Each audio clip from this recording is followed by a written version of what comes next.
With Phil stumbling drunkenly out of his bed, appearing in his head all the things he's wanting to be said. 19 minutes of Phil to Phil, with so much time to kill. He promised chill, but all he does instead is beg and shill. The stream's online and straight away begins to whine, but all is fine as long as Shaz benign and doesn't step out of line. His content's immature for all to endure like fresh manure, but I feel sure he ran straight to feeling so insecure. The money earned on yesterday was withdrawn and long gone, as Phil's spending impulse is always set to stay on. If supports are also slow and stay so low and fails to grow, you never know, the show may turn into an easy bingo.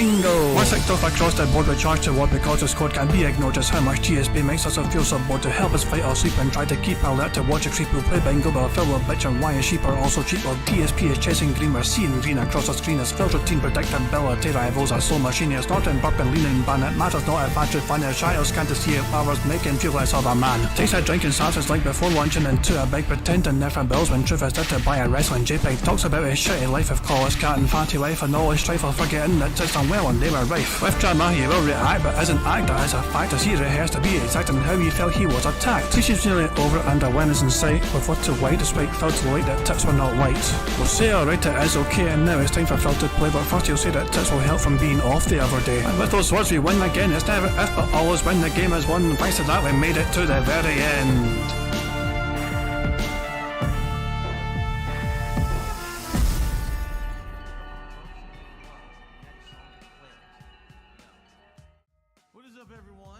Hey guys, King Jad here, and welcome to DSP Bingo for today, Saturday the 8th of June 2024, a very rare Saturday stream indeed. Don't usually do Saturdays, but because Phil's not going to be there around for a podcast on Sunday, I thought I'll do it today instead on the Saturday. I do hope you're all enjoying your weekend so far. Hope we're having a grand time indeed.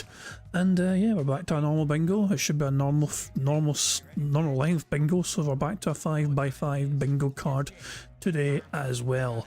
The Tractor Beam are also live, and I shared a message in there. If the Tractor Beam get 100 likes on their bingo game, then I'll have a free space on our bingo game.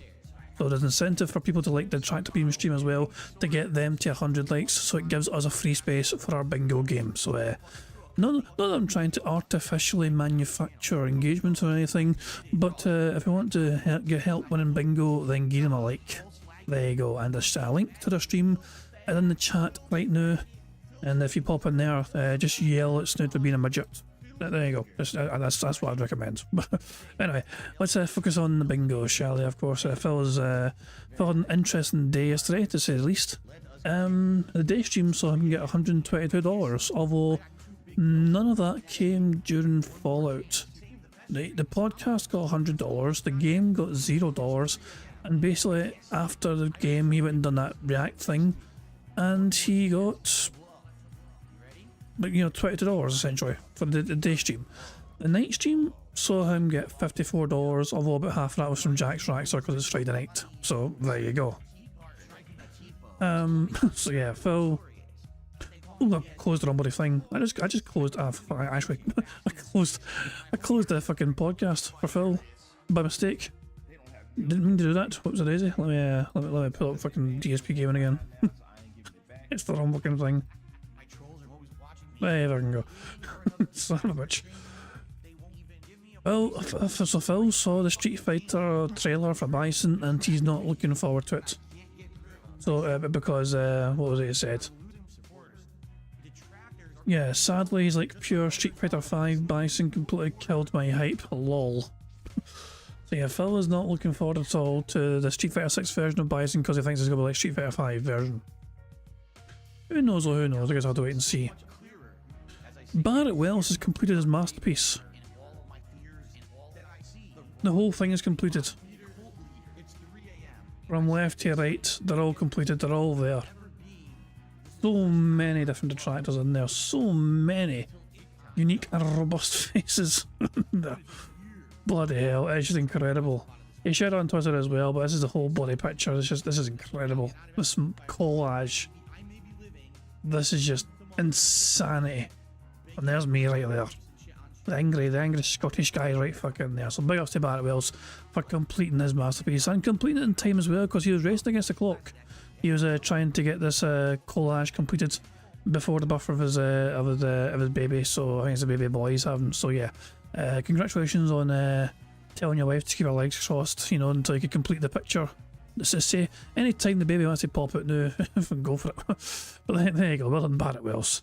We'll wait for Phil to go live because he's not live yet, as far as I'm aware. Like not properly live anyway. That's yeah, he's not properly live yet. So I found a wee blast in the past.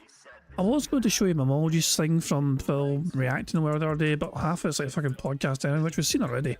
So this is a blast in the past from over 7 years ago. Phil playing the PSVR, the second session, pre-stream means money, he was baited by chat, and necessary setup. It's a 9-minute long video where you'll likely hear a lot of classic excuses and a lot of current day excuses, and it's funny how some things never seem to change. Alright, that is it for the plugs. All done. And it was Stuart360 actually said he would pledge $50 a month to my Patreon if I never did a pre-stream ever again. That is a nice offer and I appreciate it. However, you have to understand that because of my pre-streams, I raise money via Loot Crate, I raise money via Patreon, I get people checking out stuff they wouldn't check out before, they buy stuff from the Black Current, and therefore your $50 a month, I'm pretty sure, does not equate to the probably over $1,000 a month that I'm making between all of those things. So sorry, your $50 a month offer is nice, but it's not going to happen. What a paid shill. Can you imagine him shilling out like that?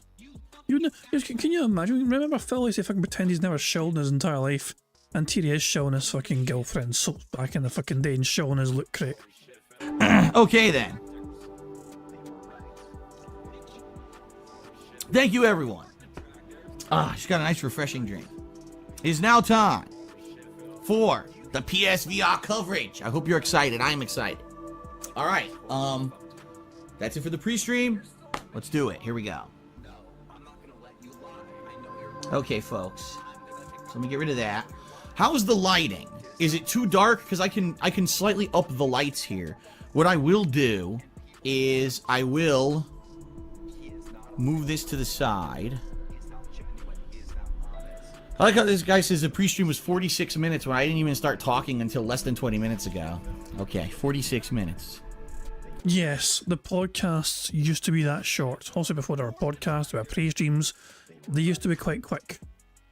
They used to be a lot more streamlined. Those were the days.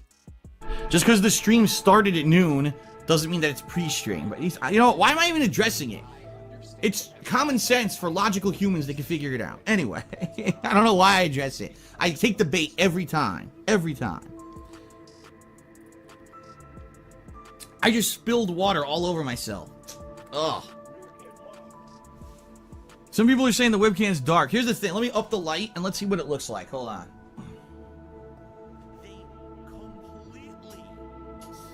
See, now it's super bright. Hold on. I'm going to open my window more.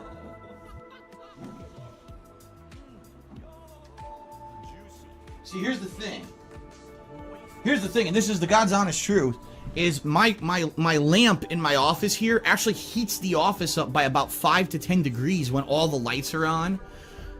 So what I'm nervous about is that it's going to make the office really hot, okay? And I have the window open. The problem is there's a storm outside, so that's going to whip the freaking blinds against the window. It's also making my door vibrate. So you know what I'm going to do? You know what I'm going to do? I'm going to keep an eye on Phil's podcast and pause it because he's about to go live, apparently. Oh, look, rain, just like Scotland. For real, for real. Just wait for him to... Oh, like a sun. That's definitely not like Scotland. So the music's over there, and he usually waits a little second or two, and then he'll go live at roughly here-ish, I guess. So we'll just leave it on pause there. Okay. Now let's watch the rest of this video. And we'll build up some nice speed-up juice for the podcast. Cheers for letting me know, D-Dog, that he was going live. I'm going to grab my hat, my beanie, and I'm going to jam it under the door so the door doesn't move and make noise while I'm playing. It distracts all of us. Because it does actually makes loud noise. It goes like that. Alright. Who fucking cares? Alright, so.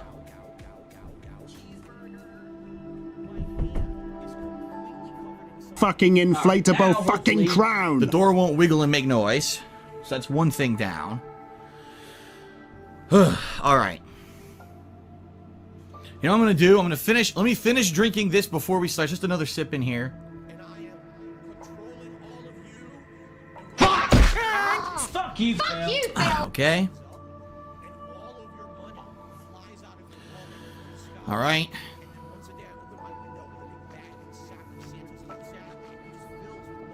Move the water bottle over here.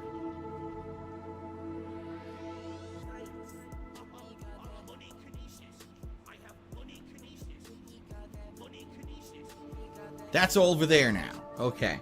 Thank Headphones. Because here's the thing, everyone, yesterday, I used these. And I'm going to be honest with everyone. I used these earbuds yesterday, and they actually sounded great. They almost sounded like surround sound, which is what the PSVR is supposed to do. It actually has a 3D audio, I don't know what you want to call it, converter or device inside of it that actually turns any stereo headphones into surround sound. And these actually sounded good, but earbuds bother my ears. They actually do. They bother my eardrums. So what I want to do, I want to get my own headphones. I'm going to try my Astro A40s and just plug those in and see how those work with it. So let me grab those quickly. Right over here.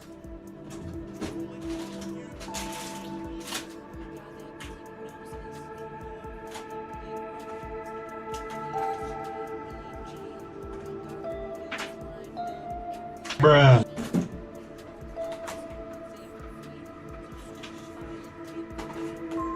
Okay. Here they are.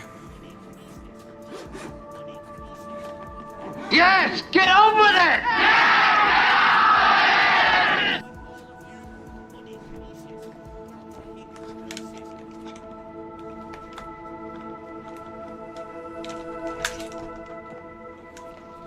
There, Phil, you make me angry, Phil! I don't know how this is going to work, because I don't know how these are going to fit over the VR headset.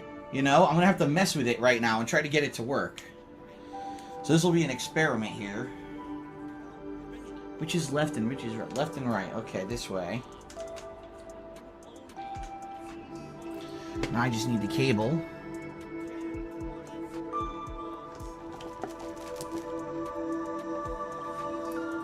Shut the fuck God, look at this fucking knot. You have been the personification of stupidity is. since 1997. Alright. Get this out of the way.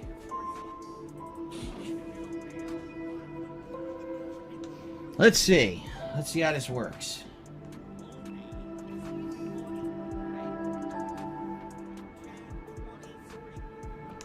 So here we go.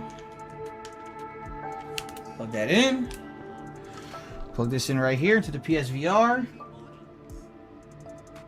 Well, it's no wonder you don't have any friends. Alright, first of all, let me see if I can hear. No. I got nothing.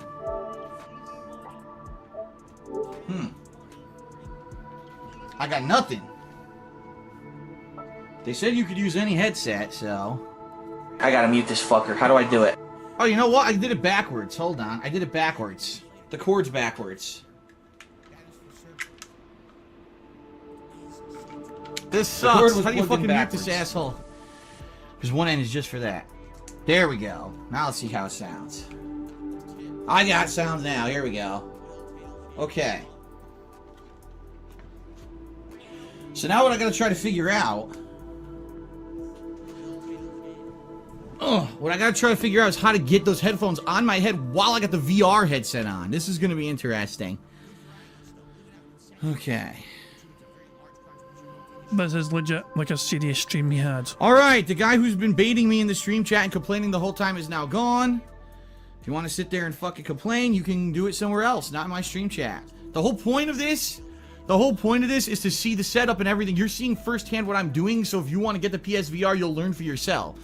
He should have set all this up ahead of time. Oh, so you miss half the experience, right? Okay, well, okay, fuck you. Idiot.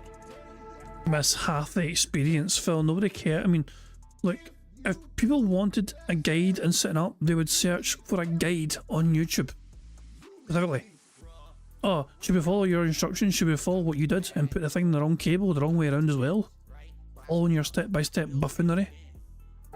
People are just so dumb. How do you not understand why I'm doing it like this? No, I'm not doing this to promote the PSVR for free and make it seem like it's a really streamlined, interesting, fun, and no hassle experience, because the bottom line is it's a new technology and people want to know how to actually set it up. They don't want to just have, oh, it's already done, now let's get to the games. Okay, but what about all the setup and everything? Is it difficult? Well, you wouldn't know because people skip it. That's why I do it all. Duh. Why don't you back it up with a source? My source is that I made it the fuck up. No common sense from these kids sometimes, I swear to God. All right. So here we go. All right. So, by the way, I have solved the fogging issue. All right? The fogging issue has been solved. Who fucking cares? All right? In fact, you know what? Real quick before we jump into a game, I'm going to make a video about this. I'm gonna do the headphones and I'm gonna do the fog thing. Here, I'll show you. Oh god, I think this is almost the end anyway. Yeah, we've got less than a minute to go. We'll just do this quickly, okay? The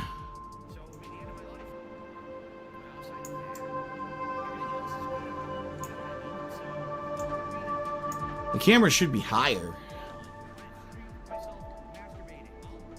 Or lower. There we go. That's better. Yeah, get those pics in frame. That's perfect. Okay. Alright, here we go. I'm going to explain a little bit about what I discovered overnight about the fogging issue, and we're going to try the headphones on right now, then I'll do gameplay. So here we go. Big ups to Vega for popping their 8-month bingo baddie membership message, and they're saying 8 months, how is this possible? Well, through the passage of time, I imagine it's been 8 months since I set up memberships, and lo and behold, ta-da! There we go. But yeah, cheers for being a member for so long. And that's the end of that video anyway. Let's go across the bingo. Let's get bingo sorted. Aviga, I'm going to ask you. Usually I'd ask a stream chat in general, but I'm going to ask you, Aviga, since you're lurking. Before you fall asleep, can you pick a number for us, please? Jeez. Sorry. Yeah, Aviga, please pick a number for bingo card.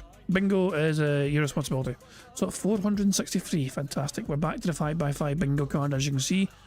And Aviga is responsible for today's bingo being a success or a fail. No pressure, Aviga, but if it fails, then I'm blaming you. So 463 was the number that I saw from Aviga. So there we go. Let me just type that in here. 463. Enter, and bada bing, bada boom. We have a bingo card. So today's bingo card, thanks to Vega, is as follows.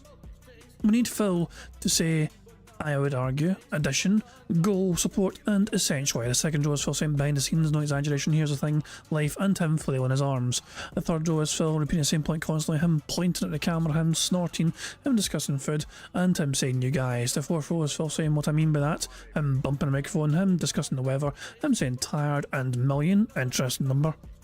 The fifth and final row is Phil touching his eye, him saying what the fuck are you talking about, him saying FYI, percent, and finally him displaying some YouTuber jealousy. Now, thank you Vega for helping us pick a card. Strong looking card in my opinion.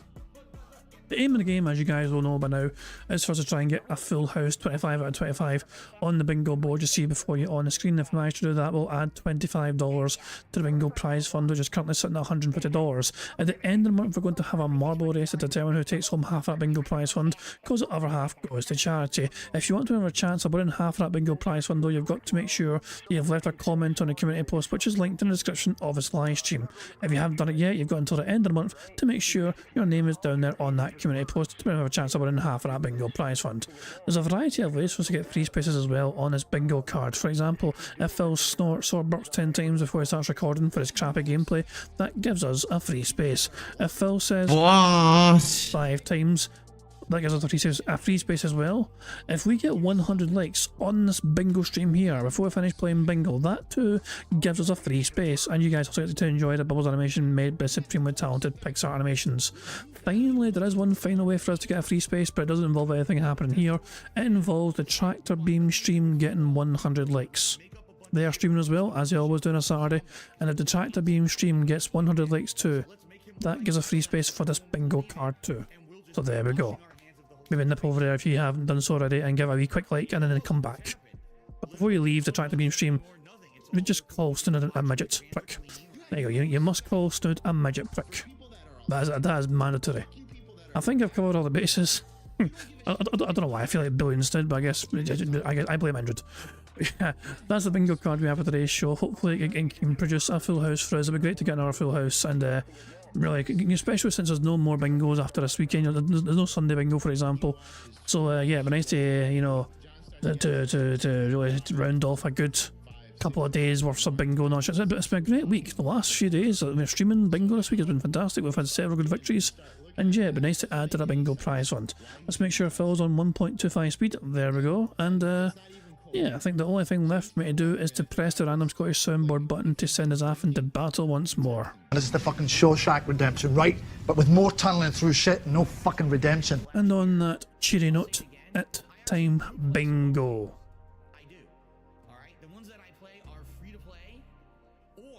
Good morning, everyone.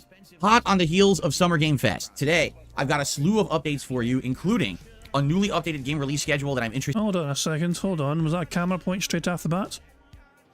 I think it was. Yes. Today, I've got a slew of updates for you, including... Yeah, that right there, that finger. That finger, you don't know what you don't want to know what that finger's been. But we have a camera point immediately. I'm trying to think what his bingo background picture is. It looks very strange. From that frame alone, that's a very strange looking face that Phil's making in that particular frame. Including a newly updated game release schedule that I'm interested in, so we'll talk about all the games in the next several months that I'm planning on playing. Also, the schedule this week has been shaken up because of a sudden DLC drop that we're going to be playing all day long, and a huge update to Street Fighter 6. There's already another new character coming out within a month. Wow, that was a lot of info coming out of Summer Game Fest. All this and more on today's episode of the Level 1 Podcast. And it means we can fast forward past the intro to ticked off so far, 23 to go. Alrighty, everyone. Good morning. It is Saturday, the 8th of June, 2024. Unlike yesterday, where we had a little weird, odd day because I was doing a live react to Summer Game Fest, today it's all gameplay here on DSP Gaming, which is a good thing, makes you know exactly what's going on. However, this will certainly not be the case tomorrow. Tomorrow we are all over the place doing crazy stuff with the Xbox showcase. So, let's get down to it, shall we? Yesterday was an interesting day because I basically did so many different things at different times. It was a little confusing. And also I had some issues with uploading. So because of that, the videos were staggered and a lot of people were confused about where's this video, what's that, why is this dropping, and why did this not drop? So let me just kind of quickly go over what happened yesterday and summarize everything so you know where everything is and what's going on, okay? So we started off the morning normally with a podcast, and normally on Fridays, which is my day back from having a day off on Thursday, the podcast is very lengthy. Usually it's like a big chunky podcast, but I had to react to Summer Game Fest at 2 p.m. Pacific time. And knowing that, I said, well, we can't do a long podcast. We have to try to actually do a big abridged one. That's what I did. So the good thing here is that basically this completely proves Phil's narrative wrong. Phil has claimed several people have asked him on the suggestion box and elsewhere for him to have shorter podcasts. Phil has said this is not possible because he fucking has to get through all these certain points, not shit, and people look forward to the podcast. The podcast itself is basically like its own little thing, separate from the gameplay, separate from the react stuff, whatever. The podcast is something which Phil takes a lot of pride in for whatever reason. But arbitrarily, just because he had something else to do later on that day, he can, on a whim, actually make it a 45-minute fucking podcast after all. So really, the power has always been within Phil's to fucking control how long it goes. He just likes the random idea of having some sort of 2-hour show before gameplay. I basically turboed through it, covering things like my day off, the schedule, all kinds of updates and things on everything going on. And I rushed through it. There was no time for Q&A. There was really no time for shout-outs. Formally, we just kind of hurried through it and boom, got to the meat of the stream, which was Fallout 4. Fallout 4, we played for about an hour and a half, and it was kind of interesting because I didn't know what I was going to actually do in Fallout 4. I didn't want to do the main story, but also I hadn't been like engaged in any mission, so I was wondering what to do. So what happened was I headed into this area that ended up getting me to Vault 88, which was actually a DLC that I had never done before. And it's weird because I did all the other DLCs for this game, but apparently this was one that kind of slipped through the cracks back in the day because it came out much later than the other DLCs in the game. So I went into this vault and there was an overseer who was a ghoul. You talk to her, and basically what you're doing is you're going through the vault, knocking down walls with the crafting mode, unlocking secret areas and doing big ass fights against legendary monsters. Ended up getting a really cool piece of loot, and it was perfect because basically in the 90 minutes I played, I got through the combat portion. Now I guess what happens is you go through there building a vault. That's like the second half of the DLC. So for me, I think I played the first half, which was fun. I don't know if I'll do the second half or not. I'm kind of on the fence. It's really kind of up to you guys if you want to see me do it or not. But it was a good 90 minutes of fun in Fallout 4. And then what happened is we stopped streaming here on DSP Gaming and swapped over to DSP Reacts. There, for 2 straight hours, I did a live react to the Summer Game Fest. Now, a few observations about doing this, okay? First of all, Summer Game Fest was broadcasting at 4K 60 frames per second. Because I now have the capability to see that on my TV, I purposefully set it all up so that I could see it at 4K 60 frames, and you guys were going to see an upscaled 1440p 60 frames. Literally nothing at Summer Game Fest was at 60 frames. Every single presentation was 30 frames or like 24 frames. Nothing ever went above. So the entire thing was kind of silly. I don't know why they bothered broadcasting at 4K 60 frames when it didn't actually ever render at that. Okay? In those 2 hours, we saw quite a lot of different things go down. A lot of games finally got release dates, which we're actually going to go through today. I'm going to go through the game release list with you and tell you all the new updated dates that I'm interested in. Some games got much needed updates and new info. Surprise drops like today's DLC for Alan Wake 2. And a lot of games just showed off cinematic shit, which you don't even know what the game is. That scratches my head that they're still doing that in 2024. Like, there was a few games, like, it was a cinematic trailer. And I watched it and I said to the audience, I have absolutely no idea what this game is. None at all. I'm just scratching my head like, is it an action game? Is it a strategy game? What is it? It comes out in like a month. I don't even know what it is. All right, so why'd you even have it there? Like, you didn't pique my interest. All you did was kind of piss me off because you teased me with the game, but you didn't tell me what the hell it is at all. So why do I care, right? So I don't ever understand how these companies still don't get it in 2024. That what do gamers want? Actual gameplay so they know what the fuck the game is. But anyway, I had a lot to say about various things. There were even some things that annoyed me so much, I literally muted the fucking stream audio until it went away because I was so annoyed. There was actually tons of paid ads and ad spaces during this event, and Kotaku had actually broke the story the night before. These companies, to get an ad run at Summer Games Fest, were paying a minimum of $100,000. Some of them paid upwards of over $500,000 to get an ad run during this event. What a bunch of assholes. I mean, I don't want to be advertised to. I want to know concrete information about new games coming out, which is more about informing than promoting, but it was all promoting, really. It was really just a big fucking shill fest. So out of the 2-hour show, I would argue maybe... Phil, that's the entire purpose of this kind of thing. You're meant to promote things that are coming up. Yes, every single company that was there was showing the shit that they had made. You're damn right it was a shill fest. Because they're trying to sell you something. 30 minutes was kind of pertinent. The rest was a lot of fluff and a lot of bullshit. I'm not going to tell you too much about my thoughts. Why? Because I already did that, okay? So there's 2 videos live over on my DSP Reacts channel that you can check out. Who the fucking first is cares? the actual live react. That's 2 straight hours of reacting. And you want to know the funniest part about that? It got claimed for copyright, but wait till you hear what it got claimed for. The fucking intro when it counts down to when the actual event started, that's what got claimed. The entirety of the actual Summer Game Fest was fine. None of the music got claimed, none of the visuals. The fucking music they chose for the countdown intro got claimed. So this moron who set up this event didn't clear the music. And everyone who streamed it is going to get claimed for the fucking intro music. How dumb is that, right? Good news is, I muted it. They're like, fuck this. I muted it, so now the video can actually be monetized. So yeah, if you actually watch Summer Game Fest, I can actually get some ad revenue on it, which is nice. It's a 2-hour video. I hope you enjoy the live react, okay? Who fucking cares?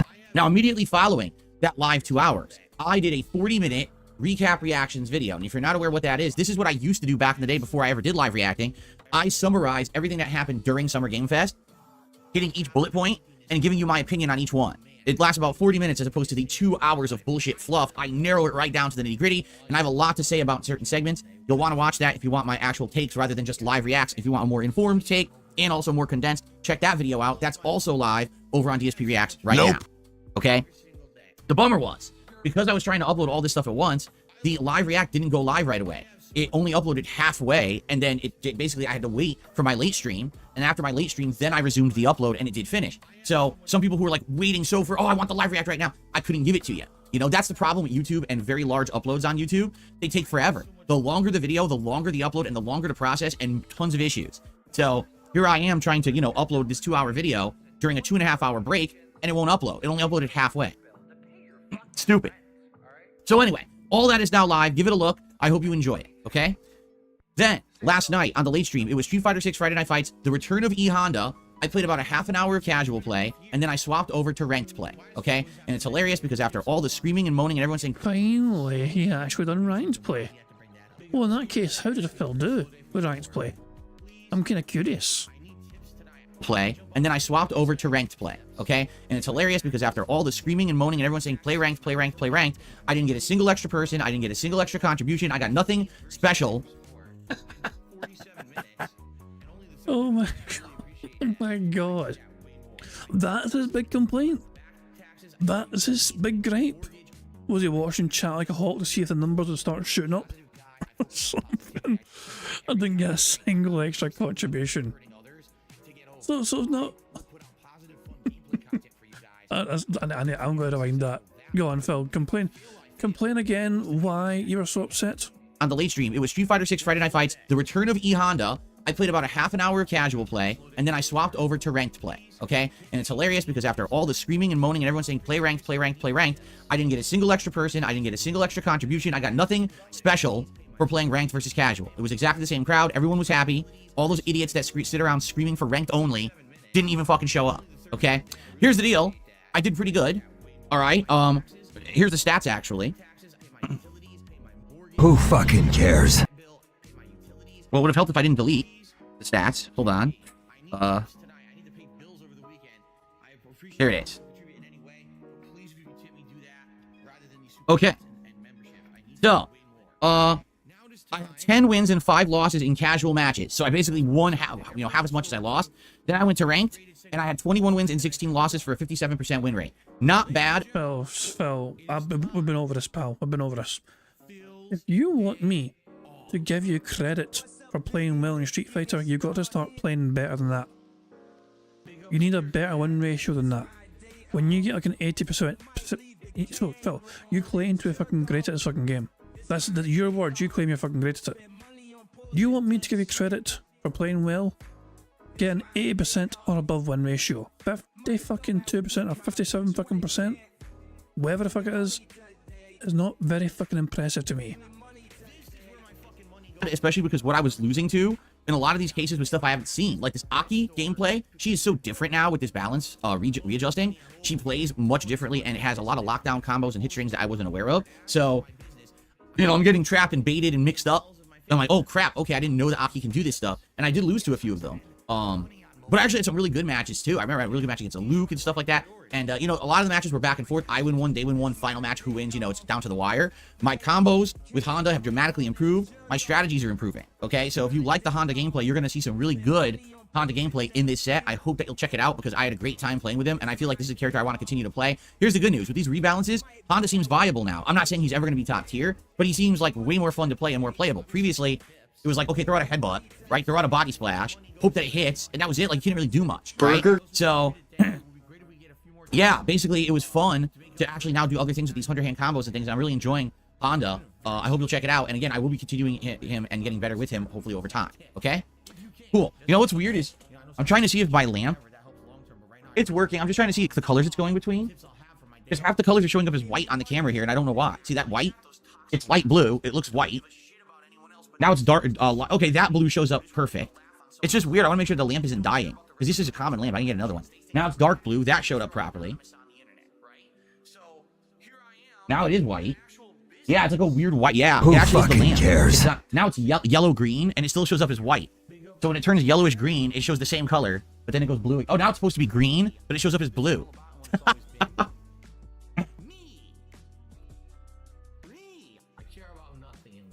And now it's purple, and it shows up as pink. Okay. It's basically, the camera doesn't pick up half the colors is what it is. Okay. Anyway. All right, so last night with Street Fighter 6, I had a good time. Now, we have some things to talk about, obviously, in regards to the game schedule updating as a result of Summer Game Fest, okay? What I'd like to do now is kind of go through the listing of games that I am most interested in between now and the end of the year. So basically, you could consider this segment of today's podcast a game schedule update. Who fucking cares? So if we're looking for a game schedule update, I think the last one I did was on my birthday. So here we are 2 months later. Let's actually do a new game schedule update for DSP Gaming. Are you ready? All right, so obviously, we still have a few games left this month. The next one that I'm interested in playing outside of today's Alan Wake DLC, Night Springs, which we're going to play all day, and I'm going to talk about that in a moment, is going to be called Still Wakes the Deep. This is that first-person horror game where you're someone who goes to an oil rig where apparently all contact has been lost, and it's a horror game where you're walking around trying to figure out what happened. I guess everyone disappeared, and then there's monsters and possibly gore and stuff like that. So, looks interesting. It's going to be a day one Game Pass game, so I'm going to check that out. That's on June 18th. Then, Elden Ring's Shadow of the Erdtree DLC on June 21st. Obviously, everyone is excited for this, including me. We're all pumped for it, ready, gung-ho to play it, and that's what I geared up for over the last month, replaying and finishing that Magic run in Elden Ring. We're all ready, and that's exciting, right? I don't have to say much about that. We all know I'm going to be playing the heck out of that. Then, a possible game that I'm not committing to playing on June 25th, Super Monkey Ball Banana Rumble. This is the new Super Monkey Ball game. It's just that simple. I played one. It was very challenging and rage-inducing, but also you guys loved watching me play it, so maybe we would do this new Super Monkey Ball or not. It's just a possibility for the end of the month, okay? Now here is the first shocking announcement from Summer Game Fest. Street Fighter 6 is already doing its Season 2 expansion pass starting later this month. We just had Akuma 2 weeks ago, and people are still playing with Akuma and trying to figure out the meta and figure out how good he is. Well, guess what? A new character is coming out in 2 weeks. That's kind of weird. Usually, it's not that fast. It is very odd that it seems like they're rushing out characters now for Street Fighter 6. What this also means is that rebalance patch that happened with Akuma actually is the Season 2 rebalance. A lot of people were thinking, oh, well, when they release Season 2 formally, that's when they're going to fix the game. No, that's what this was. So all these changes to characters are sticking, and that's going to be like that for the whole next year, okay? Okay, so who's the next DLC character for Street Fighter 6? M. Bison, and he comes out on June 26th. Will I be checking him out? Yeah. I like the game enough. I think I'm going to get the next season pass. I'm going to check out all these characters. The characters are M. Bison, Terry Bogard, the guest character from Fatal Fury / King of Fighters, Elena from Street Fighter 3 Third Strike, and Mai Shiranui, a guest character from Fatal Fury King of Fighters. And is it weird that 2 of these characters are guest characters? Yes. Capcom has literally never done guest characters in Street Fighter like this before. There's been crossover games, but there's never been a game where formal entries into a roster of a numbered Street Fighter have been from other games. So it's weird. And some people are on the fence about it. Some people like this idea, and some people are staunchly against it. Here's the thing. If you were campaigning for some of your favorite characters of all time of Street Fighter to be in Street Fighter 6, and they're not in it, and now instead 2 spots are going to SNK characters, you might be like, what? Like, how does it make any sense? We all are huge lifelong fans of Street Fighter. Where's Vega? Where's Boxer? Right? Where's Dudley? Where's Makoto? Where's Karen? Where's, I can keep going. Where's Gen? Where's all these characters from Street Fighter that could jump in there and be awesome additions to the cast? Instead, you add in 2 characters from another franchise, And if you remember, I hate to say it, we just had a big disaster with Tekken 7, where when Akuma was added as a guest character, he ended up being the most overpowered character in the game. He broke the game and won tournaments for several years until they had to nerf him a bunch of times. It was not a good idea. But now Capcom's going this route, okay? Now here's the thing. I like Fatal Fury and King of Fighters. I grew up playing them alongside Street Fighter. I know all about Terry Bogard and Mai Shiranui. I know how they used to play in those games. So for me, it's not like, oh, I'm blindsided. I know nothing about this. I'm totally informed and kind of know how to play with them. Of course, you have no idea how they're going to play in Street Fighter 6. They could be redesigned from the ground up. Honestly, I'm happy we're going to actually see versions of them in this engine, because this graphics engine in Street Fighter 6 is gorgeous. So to actually see, like, current gen versions of these characters rather than just, like, outdated King of Fighters versions is going to be pretty sweet. But at the same time, yeah, I would have liked other characters from the franchise. Like, where are the characters that were, like, some people are so upset about Sagat. Where's Sagat? Why no Sagat? No Sakura. Where's Sakura? I know. Rose. I would have loved Rose, but no, they're not putting in any of these characters. Now they went with these guys. And this is the whole year. That's the thing. They announced it. This is the whole year's lineup. So if you don't like this lineup, you got nothing to do in Street Fighter 6 for a year. Come back in 2025, right? Okay. Now the thing is about M. Bison. He's coming out on June 26th, and they already released a gameplay trailer for him. His story is that basically he's lost his memory since Street Fighter 5. If you don't know, the actual chronology goes Street Fighter Alpha, Street Fighter 2, Street Fighter Alpha, Street Fighter 1, Street Fighter 2, Street Fighter 4, Street Fighter 5, Street Fighter 3, Street Fighter 6. I know that sounds really weird. It's because of Street Fighter 3, they wanted to do this thing where they said, oh, many years later this happened, and that's why there's no Bison or anything like that, right? So apparently at the end of Street Fighter 5, Bison died, but he didn't, because he's still alive. He just lost his memory, which doesn't really matter, because he's still evil anyway. And if you take a look, they showed his gameplay trailer. He plays the fucking same as Street Fighter 5. Like, you're watching this trailer, it's like, okay, that's the same move from Street Fighter 5, at least very similar move from Street Fighter 5. Looks like he's going to play almost exactly the same as Street Fighter 5.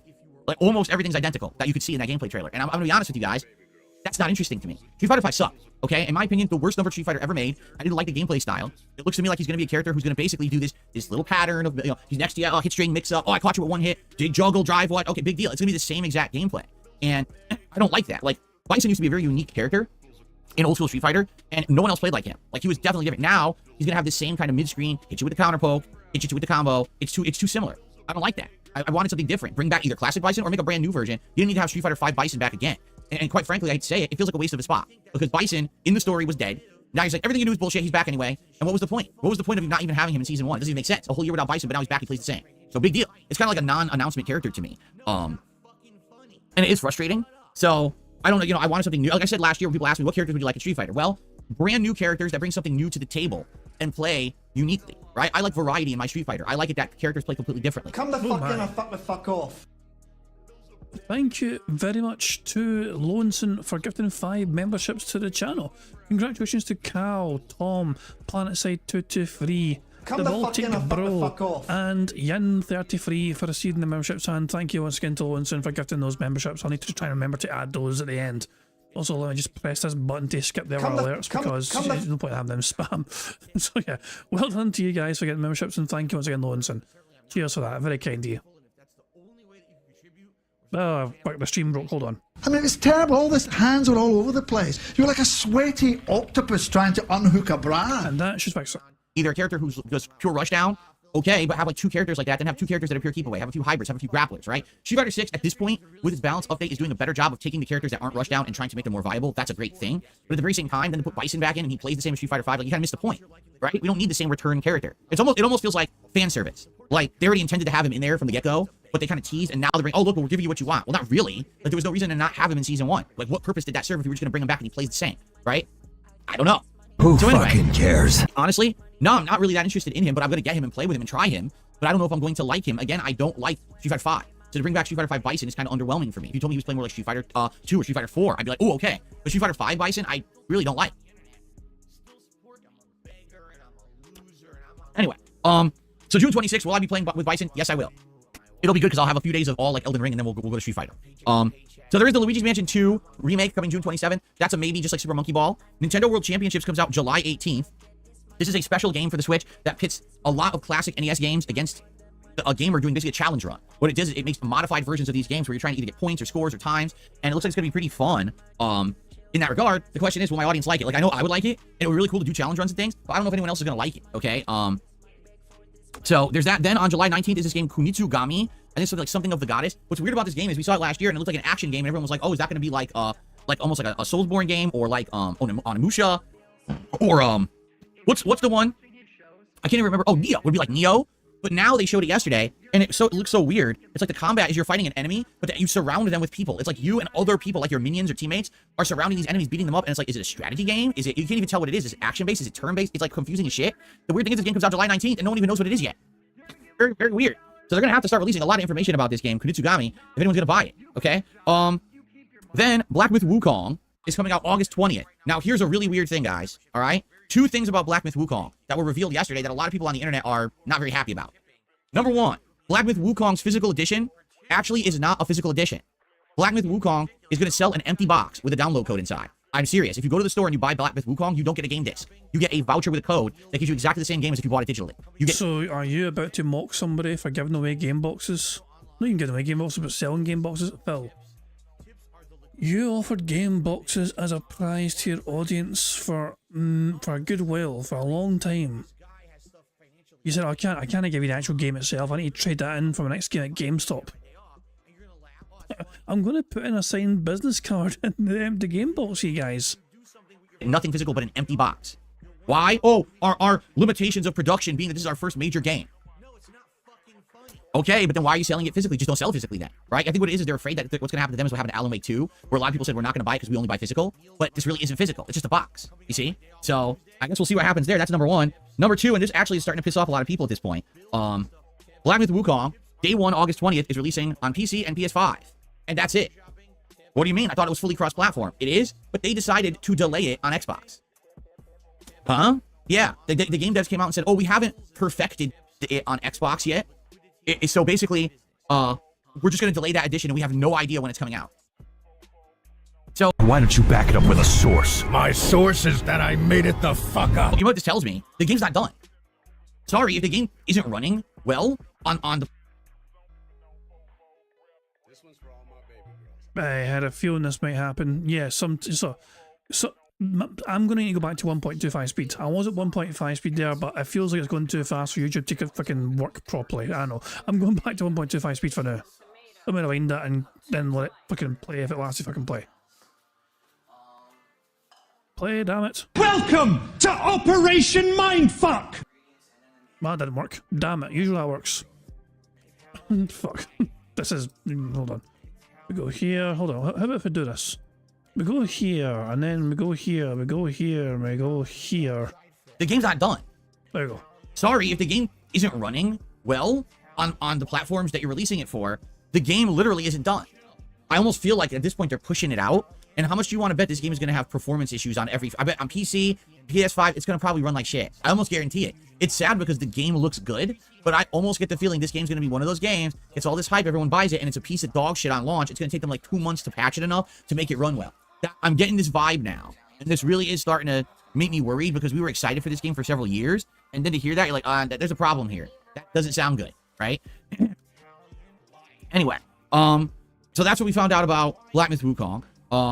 Concord, that game that they just showed during that Sony State of Play, and everyone was like, what the hell is this? We don't want this. Comes out August 23rd. Star Wars Outlaws is August 30th, and the weirdest part was they showed it at Summer Game Fest, but they barely showed anything. It was like, okay, so we know Jabba the Hutt and Lando are in it now, but outside of that, it was just her walking around, not doing much. And it's like, well, that doesn't really promote your game or tell us what it is.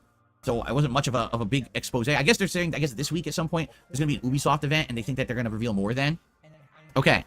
Quidditch Champions, an actual online Quidditch game that probably should have been in Hogwarts Legacy but didn't make it, is now being released on September 3rd. It's a separate online game with, it's basically online competition.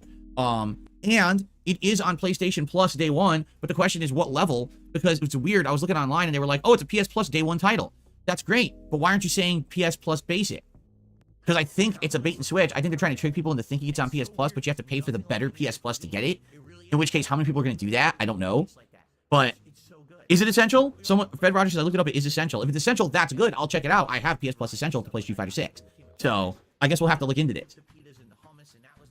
Who fucking cares? Okay, so that's on the 3rd. Stalker 2, September 5th, unless it gets delayed. Astrobot, September 6th. This game I'm really excited for. A full-fledged game starring Astrobot.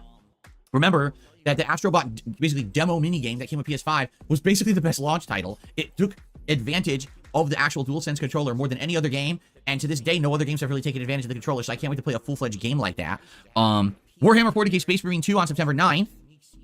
Silent Hill 2 Remake, October 8th. Metaphor, October 11th. It finally got a release date. For those who don't know, Metaphor is the next game from the makers of Persona. It literally looks like Persona, but in medieval fantasy rather than like modern times. And it looks good, but I'm going to be honest with you guys. Do I want to play it? Yeah, I do. Do I want to play it day one? Yeah, I do. Am I nervous about playing it? Yes, I am. Because Atlas has hit me with false copyright strikes for playing Persona 5 and then removed them. So what happens if I start playing this game and Atlas Japan once again goes on a striking spree, hitting down channels for no fucking good reason at all? That would cripple me. I can't have DSP Gaming hit with copyright strikes. Then I can't stream, I can't do anything. So I don't know what to do. I want to play Metaphor. You have 2 other channels you can stream on, Phil. It looks great, but I don't know if it's worth the risk. Also on October 11th, Dragon Ball Z Sparking Zero. I'm going to be honest with you guys. All right? I don't know if I should play it or not, because I am tired of this same old Dragon Ball stuff. And people are like, oh, but it's like Dragon Ball Budokai Tenkachi Kachi Bachi. Budokai Kachi. Huh? I know what that is. I know what Dragon Ball Z Budokai is and all of that. But the funny part is people are like, well, it's from the makers of that. And they haven't had one of these in like 15 years or whatever, however long it is. Yeah, but they've also had 2 Xenoverse games. They also had that other one. Was it Dragon Ball Kai or whatever it was? I can't remember what it was called. And those actually played similar to Budokai. They weren't the same, but they did play similar. So to say, oh, it's the first one of these in 15 years is kind of bullshit. It's like, no, they've been making games like this for like 20 straight years, and everyone ends up being the same. Really, they all end up being, it's the same fucking stories over and over, retold for the zillionth time. And listen, when I was early in my YouTube days, and hell, even up to like 5 years ago, all right, I don't play Dragon Ball games that often, right? But for me, like now, it's the same shit again. Budokai Tenkaichi actually translates to Sparking Zero. Oh, I didn't even know that. I didn't know what the hell it meant. So, for me, like, I'm like, okay, would it be good? I don't know. Like, listen, I like Dragon Ball. I'm just tired of the same shit. I feel like if it tells the story of Super, which I don't know because I never watched Dragon Ball Super, then I might like it more because it's something new for me. But a lot of people are just going to be like fan service. You know what I'm saying? So, listen, I'm on the fence about it. I don't know if I want to play it or not. Well, maybe we get more information about the game, and you guys let me know if you're interested in seeing me play it. I would be considering it, okay? And then, Social. It's supposed to say Sonic, and this is Social. I must have had a autocorrect happen here. Sonic X Shadow Generations, October 25th. It's coming out. So, right now, in June, we got Still Wakes the Deep, the Elden Ring DLC, and Bison and Street Fighter 6 as locks, with other Nintendo games in there as maybes. In July, we got Nintendo World Championships and this Kunitsugami game. In August, we've got Black Myth Wukong, Concord, I don't know if I'm playing Concord, Star Wars Outlaws. In September, we've got Quidditch Champions, Stalker 2, Astrobot, Warhammer 40k Space Marine 2. And then in October, we got Silent Hill 2, Metaphor, DBZ Sparking Zero, and Sonic X Shadow Generations. Now, keep in mind, we still have the Xbox event on Sunday, right? We still have an Ubisoft event on Monday, which, by the way, I'm not covering the Ubisoft event live. 2 days of live reacting is enough. I'm not doing it more on Monday. I want to do my regular shit, okay? So yeah, we got a lot of events still coming up. And it's supposed to... My regular shit. Way to hype up your normal fucking routine, Phil. Way to really hype up what you usually do every day anyway. My usual shit. You're right, Phil. It is shit. Be a Nintendo event supposedly later this month. They're alluding to it. So, and by the way, Baltic Bro, yes, I can notice you, but make sure you thank Lonesome for gifting you the membership in the first place. with all of that coming up, we may have a lot more games added to the schedule very soon. Okay, so for now, it's starting to populate. I can tell you right now, it definitely looks like July is dead, right? It looks like the rest of June is full, but then July is like fucking dead. And then August, not till the second half. So we're going to have like the summer to do stuff. What? Well, we'll see. We got to figure out what we want to do at that time, right? But there you have it. That's what we're looking at right now. Okay, so that is what came out of Summer Game Fest. Let's now talk about the schedule. I have a little bit of game news to cover, and then we'll do the shout-outs and everything there, okay? So, schedule. Today, we're playing the Alan Wake 2 Night Springs DLC. Surprise, it released. All right? So, if you already had the expansion pass for Alan Wake 2, it's free. But if you didn't, you got to buy the expansion pass. So, how much is the expansion pass? Well, hold on a second. Oh, shit, I booted the game by accident. I didn't want to boot the game. I wanted to go to the page. Here we go. So, where is the, oh, here, I have to put an add-on. Oh, crap, now I can't see the pricing because I bought it. Because I wanted to see how much, oh, here it is. It's $16. The Alan Wake 2 Deluxe Upgrade, which essentially gives you the expansion pass, is $16. Now, here's the weird thing about that, okay? If you bought Alan Wake at launch, you paid more. Because a lot of people bought the, like, the special edition, the deluxe edition, and the only difference between the standard and deluxe editions is the expansion pass. So if you bought this game at launch and you bought the deluxe edition, you paid $20 more for the same content that you could buy today for $16, and it's the same price, or the same content. So you ripped yourself off. And I hate to say it, more and more people kind of get fooled by these passes. I mean, I literally a year ago got fooled by Street Fighter 6. I bought the Ultimate Edition, and it really didn't have anything special. Phil, you bought the Ultimate Edition twice on two different consoles. You got fooled twice for the exact same thing. So I kind of wasted money, and it's the same thing here. You basically cheated yourself out of a few bucks. If you bought the deluxe edition or ultimate edition at launch, there's no benefit to have had it. You were gonna get the same content, okay? Now, the DLC is supposed to be 3 different scenarios, starring the waitress from the diner, who had interactions with Alan Wake during the course of the game and apparently gave him items and things to help him in his journey through the dark place. The sheriff, who was stuck in the dark place, and you always ran into him in the safe rooms. Well, apparently it's gonna tell his story, and get this, the main protagonist from Control, Jessie, is now in Alan Wake 2 as a playable character in her own scenario. Now, she has powers. So this is going to be interesting to see how her powers are going to factor in. I never even thought about that. I completely forgot. Chris Sizemore has pointed out that Phil bought the game 3 times because he actually fucking checked. Remember he tested it in his mini PC? We haven't seen Phil play the game on his mini PC, but Phil bought Street Fighter 6 to play on his mini PC. Now, did he buy the normal edition? Or did he buy the Ultimate Edition again, a 3rd time?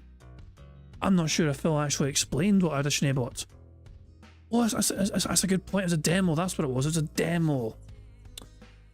Because you were right, to be fair, Chris, about him playing it on PC, which made me think, oh, was he playing? He bought that as well, but nah. So yeah, as far as we know, he's only bought it twice for both consoles. Both times he bought the Ultimate Edition, both times he spent $100. And both times he continues to fucking rage and bitch and whine and moan playing the game every single fucking night, Friday night. To Alan Wake, because, everyone else is just kind of stuck in the dark place trying to, survive, but she has the ability to do stuff. So I wonder how that's going to factor in. And at what point did she actually get involved in the story? Is that like a post-story thing? Remember, she did show up once very briefly during the story of Alan Wake 2 on a TV inside of the hotel, but that was it. So you don't even know if she was ever actually there or not. Okay? Now, the way they pushed it yesterday at Summer Game Fest is, oh, well, this is what-if scenarios. But the weird part about that is it really? Like, these are what-if scenarios. Maybe the scenarios they play out are weird, like, oddball, like, episodes of a show. But maybe that's actually what they lived through. Because remember, the Dark Place is a story. You got Mr. Scratch writing this fictional story. So maybe he wrote what-if scenarios that sucked these characters into the story, and that's what this is. We won't know till we play it. All right? So I'm playing it all day today, first and second stream. Now, the thing is, no one knows how long it is because it just dropped a few hours ago. So by the end of today, everyone will have played it and know. I don't know. I don't think we're beating it in 3 hours. So that's why I have 2 streams reserved for it. If it's longer than that, then we'll play it again later this week, probably as a late night stream, but we'll see. I got to see exactly how long it is and go from there. I hope that you guys will join me for it, and hopefully it'll be a good run, a good time. Now, if it ends up being insanely short, okay, which would really suck, but what are you going to do? Let's say we beat it on this first stream. Then tonight on the late stream, I'll probably do Pro Country, which originally I was going to do as the day stream, but you know, this came up. I'm like, well, I definitely want to play the expansion pass since it came out of nowhere. Okay, so let's see how it goes. If we need both streams to beat it, great. If not, then tonight we'll do Pro Country. Okay. So there you go. Tomorrow I'm doing a live react to the Xbox Game Showcase at 10 a.m. Pacific time. So tomorrow is really weird. Number one, no podcast, no gameplay here on DSP Gaming to start. Instead, my stream is going to go live between 9:30 and 9:45 a.m. over on DSP Reacts, and we're going to do just like we did yesterday with Summer Game Fest. I'm going to live react to the Xbox event, and then immediately after that, I'm going to do my recap reactions, just like I did again Summer Game Fest. So then, when all that's done, which we don't know how long that's going to take because you got the Xbox event, which is rumored to be around 2 hours long, and then there's a Call of Duty Black Ops 6 event right after that apparently also is going to be like maybe 20, 30 minutes. So 2.5 hours, then my recap reactions. We're talking 4 or more hours maybe, right? So let's see how long that goes. If there's time, and there's a lot of extra time, I'm going to switch back over to DSP Gaming, and we're just going to do some Fallout and chill for the rest of the stream until 4 p.m. But if there's not enough time, if maybe there's only like an hour left, then maybe what we'll do is just hang out and do like a little Q&A and interaction there, and that's what we'll do instead. Who fucking cares? So let's see. Let's see what happens, and we'll go from there. Tomorrow night on the late stream, it is Retro React, Rise of Nightmares Co-op over on DSP Throwback. For those who don't know, Rise of Nightmares was one of the flagship Kinect titles to try to get people to buy the Microsoft Kinect when it was being introduced during the life cycle of the Xbox One, the early Xbox. Excuse me, I take that back. It was the early life cycle of the Kinect on Xbox 360. This was before Xbox One. My bad. I forgot. I think it's like 2011, okay? This game is funny as hell for all the wrong reasons. It tries to be a serious horror game, but because you're using the Kinect, it barely works, okay? So I remember doing a co-op with John Rambo. We beat the whole game in one afternoon. The game is incredibly short. I think it's like 3 hours long or something like that. Maybe like 4 or 5. I can't remember. But I remember we did picture-in-picture, so we recorded our movements while we were playing this game and put it like superimposed in the corner. This game is terrible. It's so bad. It's funny to watch because we're commenting, we're trying to play it, and it's failing, it's not working. But it's just a piece of dog shit, just like all the Kinect games and all the motion games. They weren't very good. So it's a very fun co-op playthrough, and we're going to do a retro react to that tomorrow night, 6:45 p.m. Pacific time on DSP Throwback.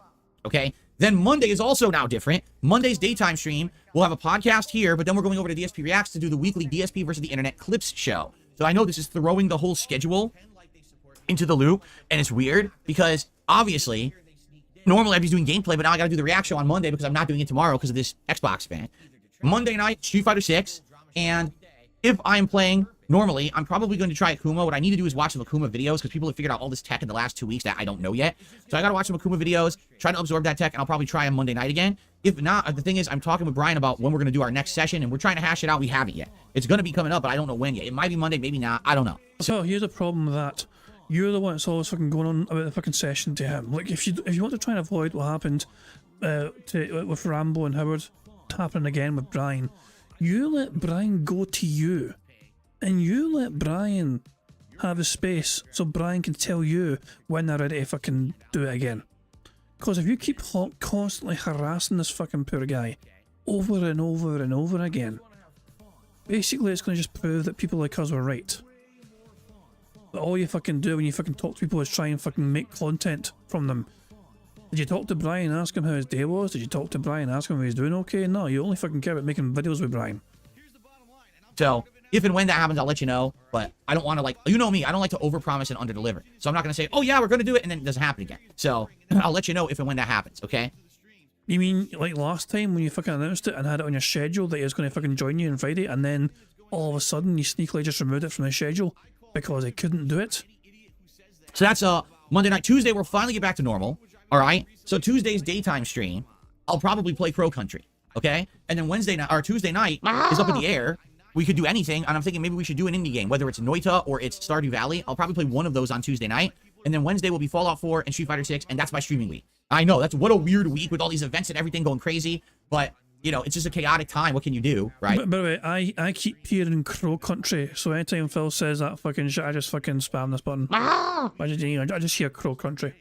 I can't make it any more ordered simply because there is disorder right now with how all the timings are with all these events and everything. So, again, I certainly hope you will check out my live react stuff that I've got over on the DSP Reacts channel. Nope. Like I said, both videos are live, and you can watch them. What I would say, though, please leave comments, because no one really left any comments on the videos.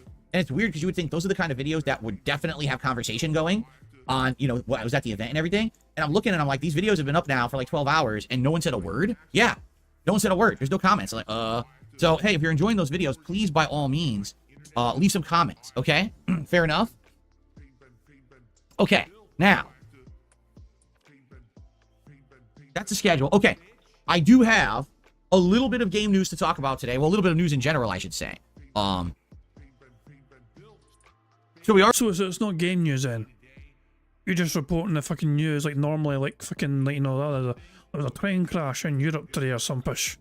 Already talked about Myth Wukong, so I already got that out of the way. And we already talked about the Bison DLC in Street Fighter 6. I got that out of the way, so I kind of spoiled 2 news stories. There's an interesting news story to cover here. Get this. So this, just FYI, this is a news story that I'm reading from website The Verge, okay? But it is definitely pertinent to me and to internet culture and to the stuff. Get this. I'm going to read this word for word. This is an article from The Verge, okay? A YouTuber was arrested after posting a video showing 2 people in a helicopter. Oh, I know this story. Thank you to Spanrag for popping that 1 month Bingo Barry membership message and says this piggy is so boring for feck's sake.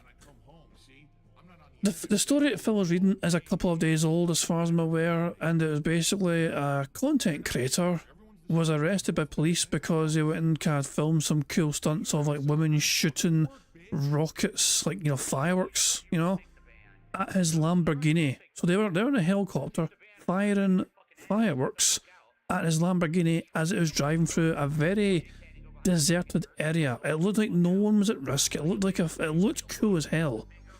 But for whatever, I don't understand why the guy was arrested. Like, for what crime was committed? Like disturbing the peace. There was no one around.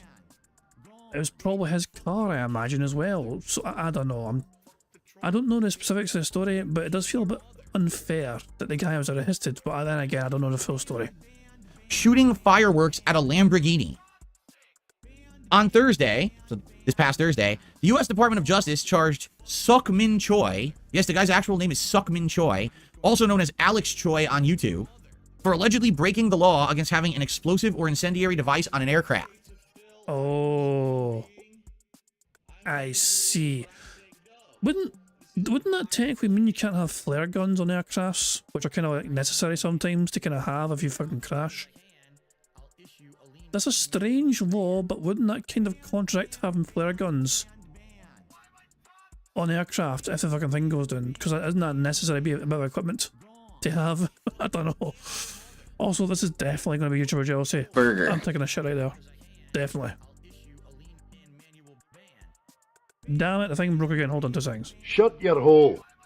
The now deleted video, titled Destroying a Lamborghini with Fireworks, was posted on July 4th, 2023. Choi, who has more than 924,000 YouTube subscribers, is shown driving the Lamborghini as 2 women begin shooting fireworks in the direction of the car. Law enforcement officials believe Choi filmed the video at El Mirage, a dry lake bed in San Bernardino County, California.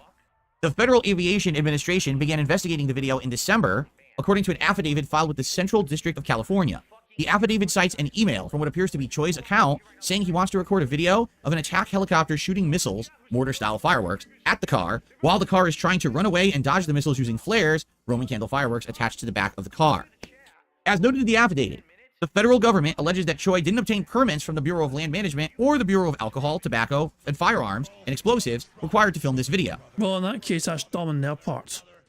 This kind of shit you've got to, especially if you're a big fucking channel and you're trying to do some kind of cool fucking stunt like this, you've got to fucking go through the proper, appropriate legal fucking channels and get these permits sorted. As naive as all hell, they didn't. Choi was released on a $50,000 bond on Thursday, with his arraignment set for July 2nd. He faces up to 10 years in a federal prison. That's a bit harsh, it feels. 10 years. That's way too fucking harsh. As a side note, in 2022, Choi filmed and posted a video of a rented Tesla performing a jump in San Francisco and smashing into 2 parked cars.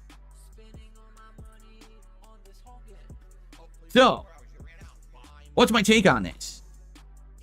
I hate to say it, but this is where, sadly, YouTube is going. YouTube is going to the point where it's not about making content that has any meaning or worth. It's not about anything intelligent. It's about who can pull off the biggest prank, the biggest stunt, the dumbest fucking thing possible. And I hate to say it, a lot of this is the result of people like Mr. Beast and or the Paul brothers doing dumb shit on YouTube for attention. Now, I'm not saying that, for example, Mr. Beast has done anything this irresponsible. I would assume that probably, since he's huge, he probably would have gotten the permit to do it. He probably would have made sure that it was legal to shoot fireworks out of a helicopter if he wanted to do it. But the point I'm making here, all right, is that when you turn YouTube into a place for just big stunts and stupid events like that are completely fucking meaningless, everyone follows suit because they chase the money, right? They look at someone like the Paul brothers running around doing dumb shit, and Mr. Beast fucking doing, oh, I buried myself for 5 days and I fucking did this crazy thing. And then they say, well, I can do that too. And you got a guy who doesn't even have 1 million subs, and he's doing crazy stunts. Let me just tick off million. Burger. Good stuff. You know what? That's a very interesting number. Jesus. All right, so ladies and gentlemen, 6 million. 6 million. That's a pretty interesting number, isn't it? 6 million. Well, guess what? You're wrong. It didn't happen. You're making it up, right? You make that shit up. No, how about this? Banned. Gone forever. Because I don't put up with your fucking bullshit. Now that was good. Now that was a fucking good one. The boss being right. It is too good not to. It's too good not to. Let's get back to the bingo. And of course, before we start playing the bingo, of course, well done to the Tractor Beam for getting 100 likes on their stream. Their stream got 100 likes, so there you go. And in agreement with the thing, they had no idea I was going to fucking do it. By the way, I was in their chat just trying to steal all their fucking viewers. And I was like, by the way, if you guys get 100 likes, we'll get a free space for bingo. And lo and behold, the Tractor Beam have got 100 likes. So that's a free space for the bingo card. They have also earned bubbles. So remember, keep an eye on the bottom right for Jasper to do his thing. This is the Tractor Beam earning the bubbles animation made by the excellently talented Pixar Animations.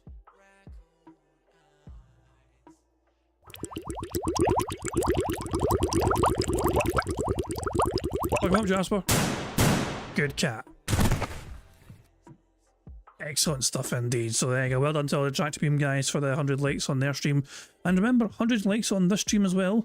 We'll still get the free space and also get the bubbles animation for our own guys. So yeah, we got some catching up to do, guys, if you want to catch up to the Tractor Beam. So there you go. He's renting cars and wrecking them. He's doing all this shit, right? So it's just, to me, I hate to say it, this is the slippery slope. This is what's happening now, is YouTube has become a very different place than what it used to be. It used to be a place where you could go and you could find people who have passion and intelligence and skill, and they want to share that with the world, but they just don't have the production budget to do it, right? Instead, YouTube has become, we go into it with a giant production budget. We're renting Lambos and helicopters and doing professional film, filmmaking shit to put a dumb video out that hopefully you will fucking watch and we'll make $1 million on it because it gets like 30, 40 million views. It was a cool fucking video from what I saw. The clips I saw were pretty fucking cool. I'll see if I can find it for you guys. Hold on, let's see if I can find this shit. I saw it on Twitter before, so give me a second here. If I search helicopter and lamb helicopter, I can just search helicopter. Fuck it, that should hopefully bring it up. Oh yeah, maybe not. Oh yeah, there it is here. Found it. I found a 30-second clip here from the Dexerto YouTube channel. So yeah, YouTuber Alex Choi faces federal charges. So this is a 30-second clip, and I thought this looked pretty cool, personally. Well, I'm going to mute that in case I get claimed, but still, there we go. I thought this looked pretty damn cool.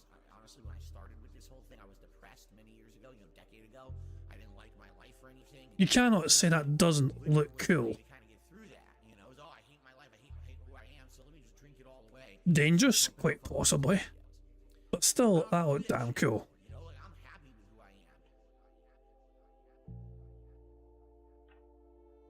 There you go, so that's like a brief, summary thing. That's like a 30-second clip of the thing.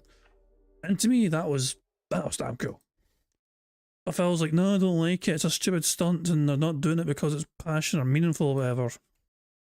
That's YouTube now. It's a bunch of bullshit stunts. It's completely the opposite of the spirit of what YouTube was supposed to ever be. And the problem is, for every person who maybe does it right, like Mr. Beast, you're going to have 100 wannabes, 100 copycats, 100 idiots who keep pushing the envelope to as far as the limits will go. Well, this dumbass, he went past those limits. He committed several crimes doing this, and essentially he's the first one really who's going to get bit in the ass for it. That's why this is like big news with The Verge and everything, because never has this really happened before. Everyone usually just gets away with everything on YouTube, but now finally the law went after this guy, got him. He's in big ass trouble, $50,000 bond, and he can go to jail for years for this, right? The funny part is, even if he doesn't, you know what they're gonna say? You can't make these fucking videos anymore. You're done. You are done making this shit. If you make another video like this, we're just gonna fucking, you know, throw the book at you and put you in jail for a million years. Why don't you back it up with a source? My source is that I made it the fuck up. So, excuse me. So I hate to say it, but yeah, YouTube is really not doing too good. And this why? There's only one actual group to blame. The people who run YouTube. They are solely responsible because they are the ones who allow this dangerous content on the site.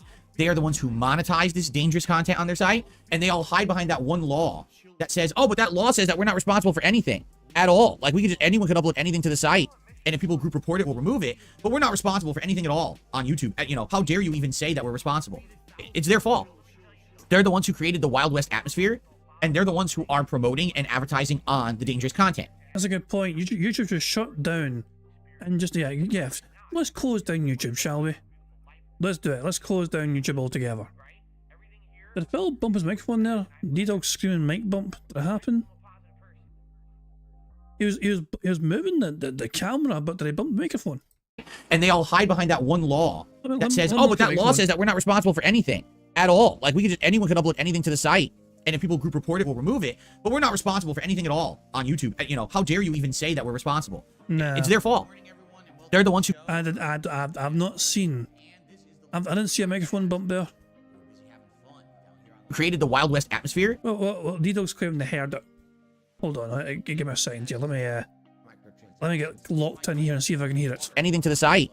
And if people group report it, we'll remove it. But we're not responsible for anything at all on YouTube. You know, how dare you even say that we're responsible? It's their fault. They're the ones who created the Wild West atmosphere. And they're the ones who are promoting and advertising on the dangerous content. So it's their fault. And I mean, if you want to be honest, yeah, the management at YouTube should be routed. They should all... I can't hear D-Dog. You can hear it, but I can't hear. Strange. See, I was looking and I couldn't hear it and I couldn't see it, but D-Dog is convinced he saw it or heard it. I heard boom in my headphones, says D-Dog. Did anyone else hear it? No one else heard it apart from D-Dog. So it's one of those things where it's like, I want to believe D-Dog, but who's probably says they heard it too? I don't know how am I missing this in? At all. Like anyone... I'm going to enhance the volume.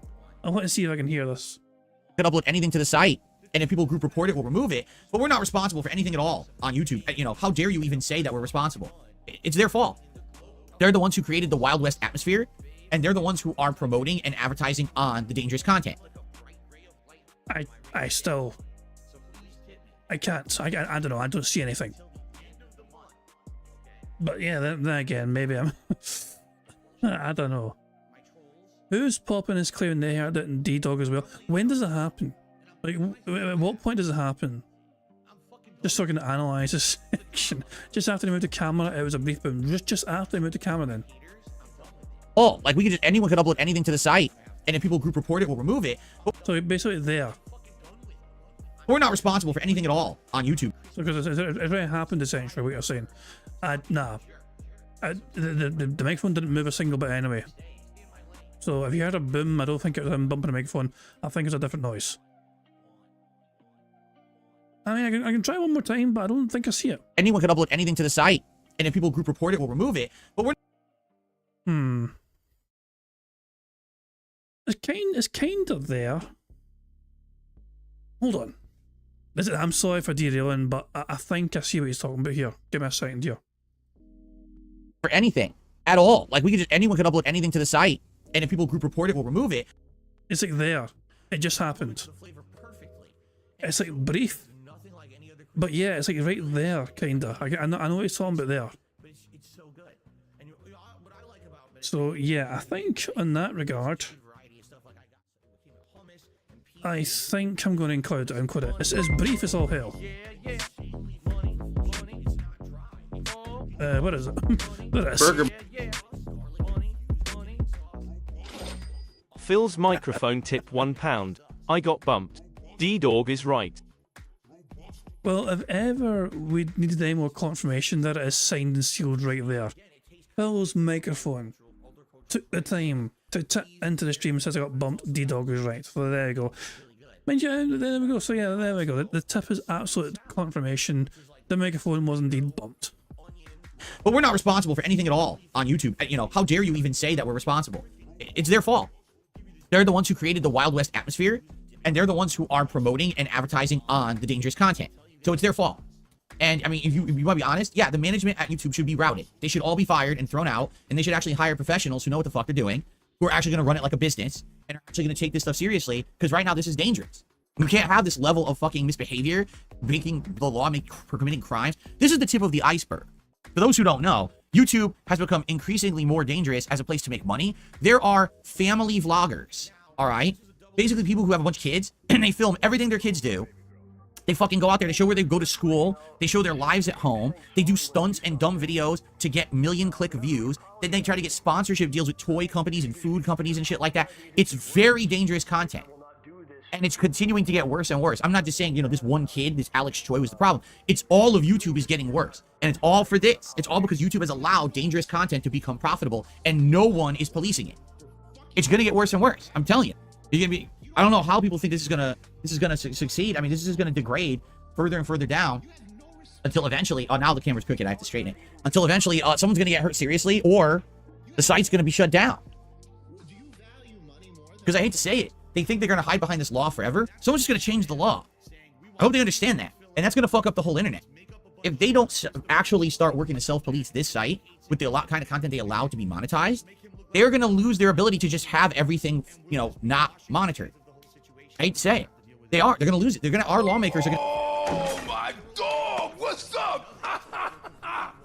Thank you very much, Richard Denson, for the super chat. It says agreed, especially with Derek out there. Oh, fuck me, man. He needs locked up. He needs incarcerated. For the good of society, for the good of, like, children everywhere, that guy needs locked the fuck up. Going to change the fucking laws, and YouTube is going to fucking fail. They've got to be more serious about it. But instead, oh, everything's automated, everything's hands off, it's not our problem, self-policing community. Yeah, you guys are fucking unprofessional, irresponsible fucking D-bags. You're going to ruin everything for everyone because you don't want to do any work. Look who's fucking talking.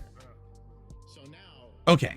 Anyway, that's that. I just want to see. Yeah, I'm centered now. Now I'm centered. Yes. Okay. All right. Well, that's the news for today. At this point, fuck off. Thank you very much to Chris Sizemore for popping a 6-month bingo message, and says, oh, 2 seconds.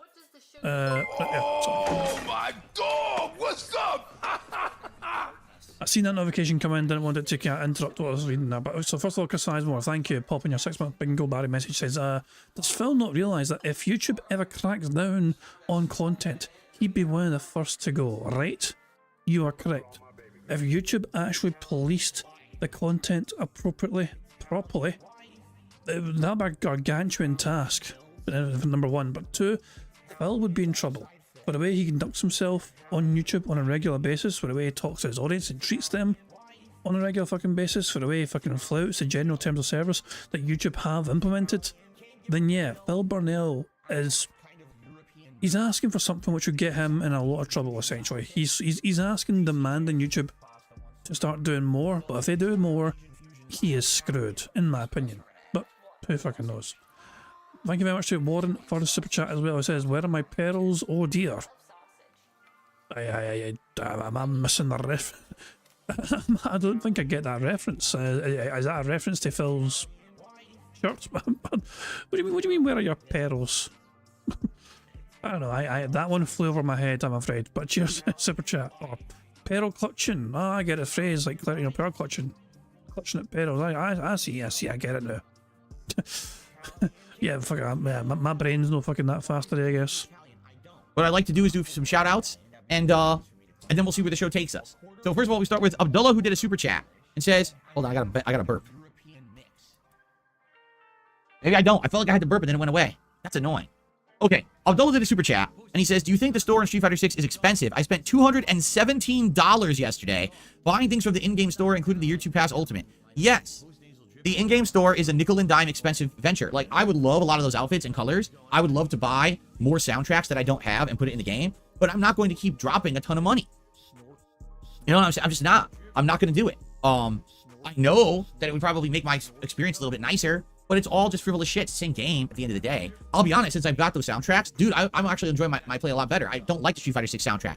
It literally is like, you know, stabbing my eardrums with a fucking knife. It's terrible ear garbage, like dribble, you know? But at the same time, I don't want to spend any money on this thing, you know? I think I spent like $10 to get the digital currency to buy some of the soundtracks and put it in, and it has improved our experience. So, but I'm not going to spend $217 buying outfits, colors, and music. That's ridiculous. You know, season pass coming up. All right, 4 new characters. That's content for the year. Sure, I'll buy that. And I'll be honest, this season pass is more appealing to me than the last one. Fucking Ed. I will never play Ed. Just say I have no interest in Ed. I don't care about him for Street Fighter 5. I definitely don't care about him in this game. Fucking stupid character. But hey, SNK guest characters who I played with in other games, Elena from Street Fighter 3, and Bison. Yeah, I'll try. That's more interesting to me. So, $217. I don't know, man. That's a lot of money. To be buying but yeah, of course it's expensive. That's absolutely ridiculous. If the base game right now is being sold for $30, but then you spent $217 in expansion content, I think you kind of bought into the formula. That's exactly what they wanted you to do. That's how they're making their money on this game over time. So you kind of fell into it. Okay. We have a couple tips to shout out. First tip is $3 from Super Snow Carl Turbo HD Remix. Correct me if I'm wrong. Isn't the guy who created Fatal Fury the co-creator of the original Street Fighter? That I don't know. I have no idea. You could be right. You could be right, but that's really old school trivia. I don't know who the original creators of Fatal Fury were or anything like that. What I will tell you is this. A lot of the games back then were very samey. You know, Street Fighter 2, okay, Fatal Fury, World Heroes, Fighter's History. I can keep going on. There's like 7 or 8 games that almost feel like you're playing exactly the same game because they either all came out exactly the same time or were trying to bite off each other within like a year to try to ride this wave of fighting game popularity. And I wouldn't be surprised if in a lot of cases, very similar people were involved in the development of multiple different games for different companies and took a bunch of paychecks. But I can't answer that for sure.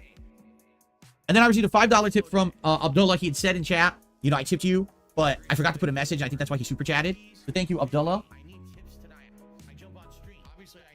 Abdullah, yes, okay. Unless you'd like me to, you know what? I'll just do your online name here that you use. There you go. And I gotta play you an animation, of course.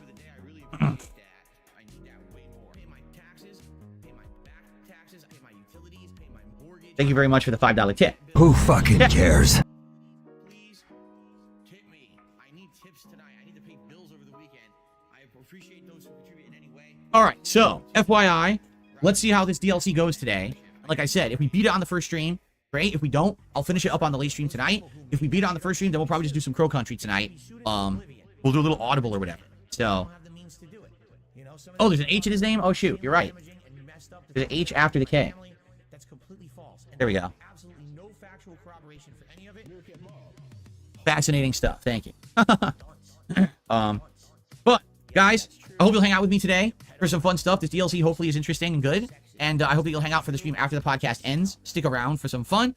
And of course, please consider supporting the streams today in any way. You know, this is how I make my living. So super chats, super stickers, membership, gifted memberships, tips, all appreciated. My goal is to hit $50 on a stream of tips. That's kind of the baseline goal I have for every stream. Then I consider it, we did well on that stream. So if you like the stream, consider tipping, but everything is appreciated, okay? Jade, 36 months as a member. Thank you so much, Jade. Enjoy your diamond crown. He says, sup, how about Cody or Vega or Ibuki or Makoto in Street Fighter 6? That's what I mean. Like, I think a lot of people want those characters. They want the classic characters back. And the fact that they're putting in guest characters from SNK instead of that is upsetting some people. So I kind of understand that reason for being upset, okay? Abdullah says, I'm a really good player and I enjoy watching Phil play. Wow, well, thank you. I don't consider myself a great player. I feel like now that I've completely reduced the input delay, the more I play, the better I'll get. And maybe at some point I will be good. I don't think I'm good right now, though. Princess Consuela. But how come when we say I'm not fucking good, you go into some sort of bitch fit and you cry and whine and moan about getting 5 fucking characters to master? Popping their 1-month membership notification saying I was looking forward to Stardew tonight. There was no Stardew tonight. There never was Stardew scheduled for tonight. I don't even know what you're talking about. It was supposed to be Crow Country, and then... I'm going to count that as, what the fuck are you talking about? Burger. 5 in a row. That's concerning. That's the first bingo of the game. Maybe doing an indie game tonight. It was either going to be Noida or Stardew. We hadn't decided yet. We were going to talk about it today and decide. So you're sad about something that literally wasn't even scheduled to happen. Yesterday was a really slow day for me on stream. That's funny. Dickens left. This is a problem, Phil, because you always pride yourself on having a fucking set schedule. You always fucking pride yourself on having something set in fucking stone so your audience are aware what the fuck was going to fucking happen. You changed your entire Saturday schedule within 24, less than 24 hours notice essentially, because of I'll make DLC. So the audience that are looking forward to you playing Loiter or Stardew Valley, whatever, they're denied this because you changed something immediately on the fucking fly for no real arbitrary reason other than just fucking you saying, oh, I want to play DLC.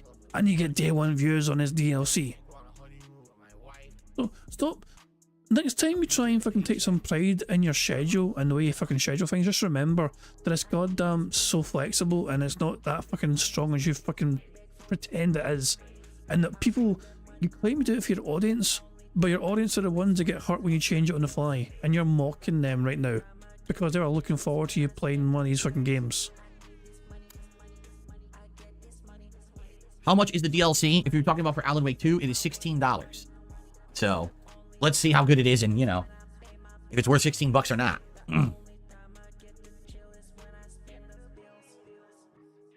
Okay, so I've talked about my topics that I wanted to talk about. I've shouted out the contributions that have come in so far. If you want to tag me in the chat, please do. We'll have a little bit of Q&A. Or if any other contributions come in, I will shout those out. Okay? Thank you. Who fucking cares? Dark Souls Master, how you doing today?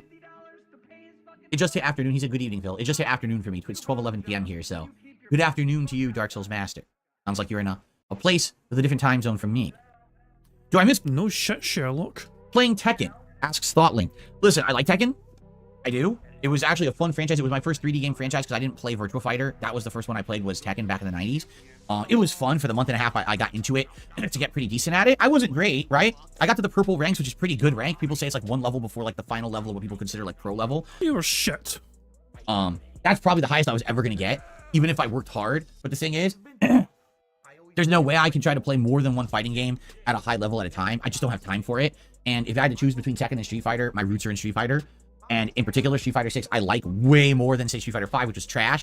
I do like the game a lot more. So I'm not sad that I'm not playing Tekken. Is it a little bit maybe sad that, I was getting good at it and I dropped it? Yeah. I can see why some people might be sad, especially if you really liked Tekken. But I like it, but, I'm not, like, disappointed or depressed or upset that I'm not playing it. I have a competitive fighting game I play, right?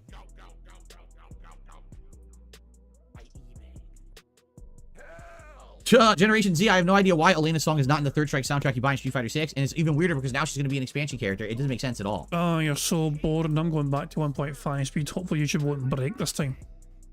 Very odd. Tub is wondering why I'm considering playing Metaphor, saying it's probably going to be another 100-hour RPG, and you have unfinished ones now. Yeah, but the point is that the unfinished RPGs I have now, no one really cares about. Let's be honest. Does anyone want to see me go back to play Dragon's Dogma 2 at this point? The game actually was pretty underwhelming. Most people who actually played through the whole game don't like it. They already said, yeah, it just gets boring in the middle. As for Final Fantasy VII Rebirth, every once in a while we get one or two people. There's literally one dude who every day leaves a comment on a video, when's Final Fantasy VII Rebirth coming out? And he's literally the only dude. And every once in a while, we get someone here who asks for Final Fantasy VII, rarely. But I think, that, again, those games, the hype for them is dead. They released at a time that was an awful time to release, early on in the year at the same time as too many others, and they cannibalized each other. Now no one cares about them, including me. Like, I'll be honest, I own both of them. And I'm like, do I really want to go back? Probably not. I'm not saying no forever. If I was to go back, it would be Final Fantasy VII. I'm probably never touching Dragon's Dogma 2 ever again. I can't even believe they released it like that. It's pretty much a boring-ass rehash of the first game. It doesn't seem good at all. But Final Fantasy VII, like, I can see it. Some people maybe wanting it, but it would have to be something balanced with a bunch of other stuff people watch. You know what's going to happen? Same thing when I played it new. I played it new, and people weren't showing up. They were bored and saying the game's fucking boring. So, now here's the thing with Metaphor. Number one, from the makers of Persona. That's a hype group. People love those games. It's got its dedicated fan base. People actually loved when I played the other Persona games. And probably would be hyped to see me play the new one from those makers. And it's going to be the hot new RPG of the fall. If you take a look right now at the fall lineup, there's no other RPGs. There's nothing else to coincide with this to say, oh, it's too much of the same. So that's actually good release timing, right? There you go. Oh, let's see here. Cool Spot, thanks for 6 months as a member. Do we have time for a suggestion box? No, we do not. I received a $1.25 tip. Listen to this. This is great. Dude, stop playing low-tier Street Fighter 6 characters. I'm sick of watching you complain. Play a high tier. Rank them to master. Make it a challenge. It's new content. Do something else. Your Street Fighter 6 streams are boring. Maybe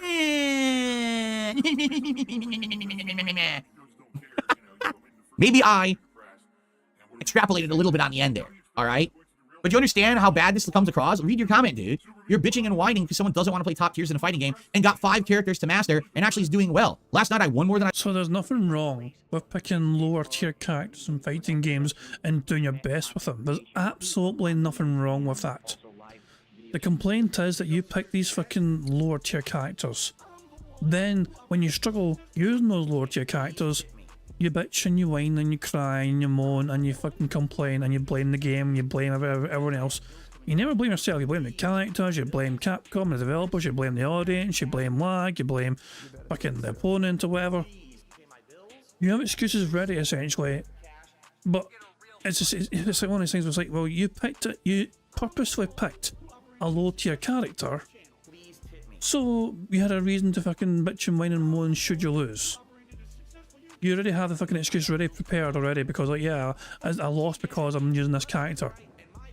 And they can't do so and so against this person or that person. So it's just, the person's just asking you, why don't you fucking pick a high tier character to eliminate that fucking excuse? And you can't handle that because you need that fucking excuse, you need that fucking get out clause essentially when you fucking get your arse kicked in the fucking game. You need to have that because what's the alternative? You're the one that's to blame because you're not fucking good enough. I lost in Master with Honda and I'm on my way up, so what the fuck are you talking about? Meh. Oh my god. Don't play characters you like to play with. Play with the characters that you don't like. Force yourself to pick tiers you don't want to play with and play styles you don't enjoy because I'm a whiner. Thanks for the $1.25 tip though. There you go. I received a $2 tip from August. I was hoping for Stardew Valley tonight. I'm not a fan of Alan Wake 2. I'll sit this stream out, but I guess have a good one. It's all good, August. I know, and we already said that with Summer Game Fest coming up, that it was a possibility that something... You're not going to mock them for saying and not tell them there was no Stardew Valley tonight anyway. Guaranteed. You mock somebody else for saying they were looking forward to Stardew Valley. Why don't they get mocked? Have a good one. It's all good, August. I know, and we already said that with Summer Game Fest coming up, that it was a possibility that something was going to shadow drop and kind of throw a monkey wrench into the plans, and that's exactly what happened. But don't worry. As I said earlier, I hope you're still here to hear this.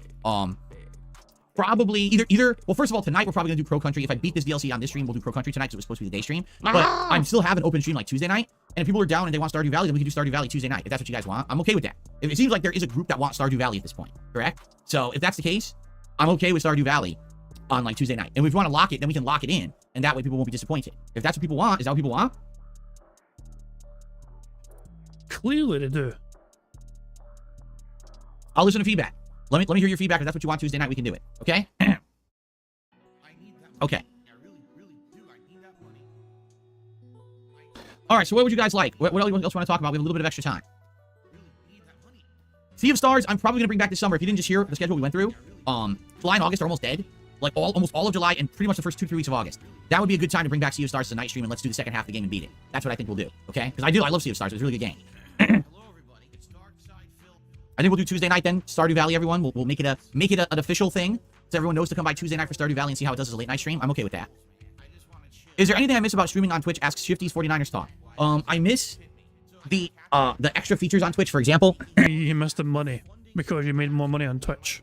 The channel points system, where people earn channel points by watching, and then they can like wager them. And we did special streams where it was like, oh, challenge run in this game or that game. Wager if I'm gonna get a certain amount of kills in a Call of Duty, or if I can beat a certain stage in Super Mario in a certain amount of time. Like those are really, really fun.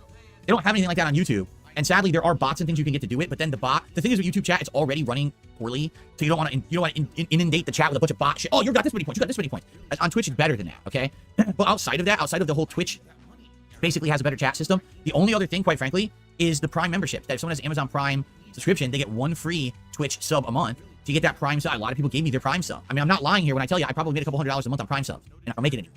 You know, that's a big negative. Why YouTube still has not instituted something like that, I have no idea, besides the fact that they just don't know what the fuck they're doing. They're behind the times. They don't listen to trends. They are always behind the 8 ball. The management is absolutely atrociously bad and should all be fired. That's probably why. But outside of that, yeah, I don't know. So those are the 2 things. I would say channel points, which led to like fun wagers and things like that, and challenges on stream, and definitely Prime memberships. Okay.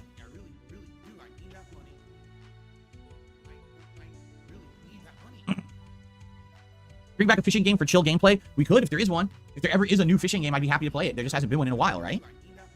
Abdullah says, This is going to sound like a stretch, but I'm talking about the fishing game. I'm going to count as food talk. Burger. 5 in a row. That's concerning. People eat fish all the time. It's why they fish. I have an old channel on YouTube. I made it in May 2006, but I forgot the email and password, but it still exists. If you have videos on it, you're okay. If you don't, it might get deleted. Remember, YouTube is getting rid of old legacy channels with no content on them. So it might actually end up getting deleted. Hopefully you have some content on there. So I think the Xbox Series S could be stopping Wukong from coming out, just like the Baldur's Gate 3 situation. As much as you could be correct, it's pretty much a very likely assumption. I'm starting to feel skeptical about Wukong. The weird thing about Wukong is that this game comes out in August in 2 months. We haven't actually seen any gameplay. You realize that, right? Everything that we've ever seen of this game was in a controlled, pre-rendered environment. We haven't seen any actual real gameplay live of this game anywhere. Why is that? I'm very skeptical. I think it runs like shit. I think this game runs awful. And they're going to sell it, and you're going to buy it, and put it on your PC and PS5, and it's going to be choppy as fuck. And people are going to be like, what the fuck happened? Did I say Wukong? I meant to say, not Wukong. I said the wrong thing.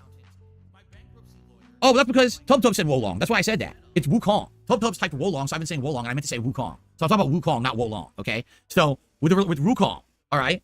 You have literally never seen someone pick up a controller and play this game yet. All you've seen is what they want you to see from a pre-rendered environment, right? So I really am skeptical about this. I get the feeling this game does run like shit at Wukong. It looks nice from what they want you to see, but since we've never actually seen it in action yet, outside of their controlled environment, I'm nervous. Black Myth Wukong, I don't know. I want it to be good. It looks like it could be great, but I am very nervous about this.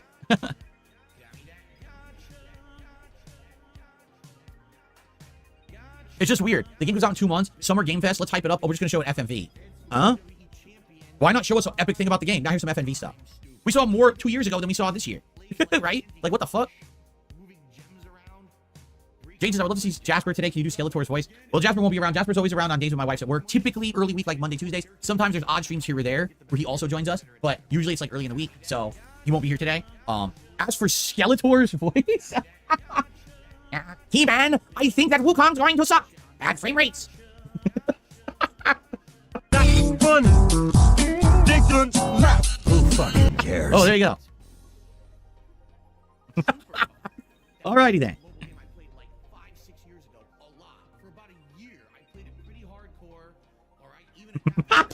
Skeletor raging. He's trying to play back with Wukong and the frame rate's dipping. Nah, what is this shit? Give me 60 frames, I can't respond. Shut the fuck up. Generation Z, yes, as I've already said, I would much prefer Street Fighter characters over guest characters. I already said that, yes. And I said, this game fucking sucks. What a complete waste of time that this was. Alright. No, Ken and Terry Bogard are not the same. No. Do I think real-time strategy games would be conductive with my audience? No. I don't. My audience wants action. My audience wants gore and horror, death, challenge. That's what they want. Like, slow-paced stuff doesn't usually work. Unless it's like a super hyped game or something. Or, a franchise with a huge fan base, AAA style stuff. I don't think RTS would ever work on this channel, just being honest.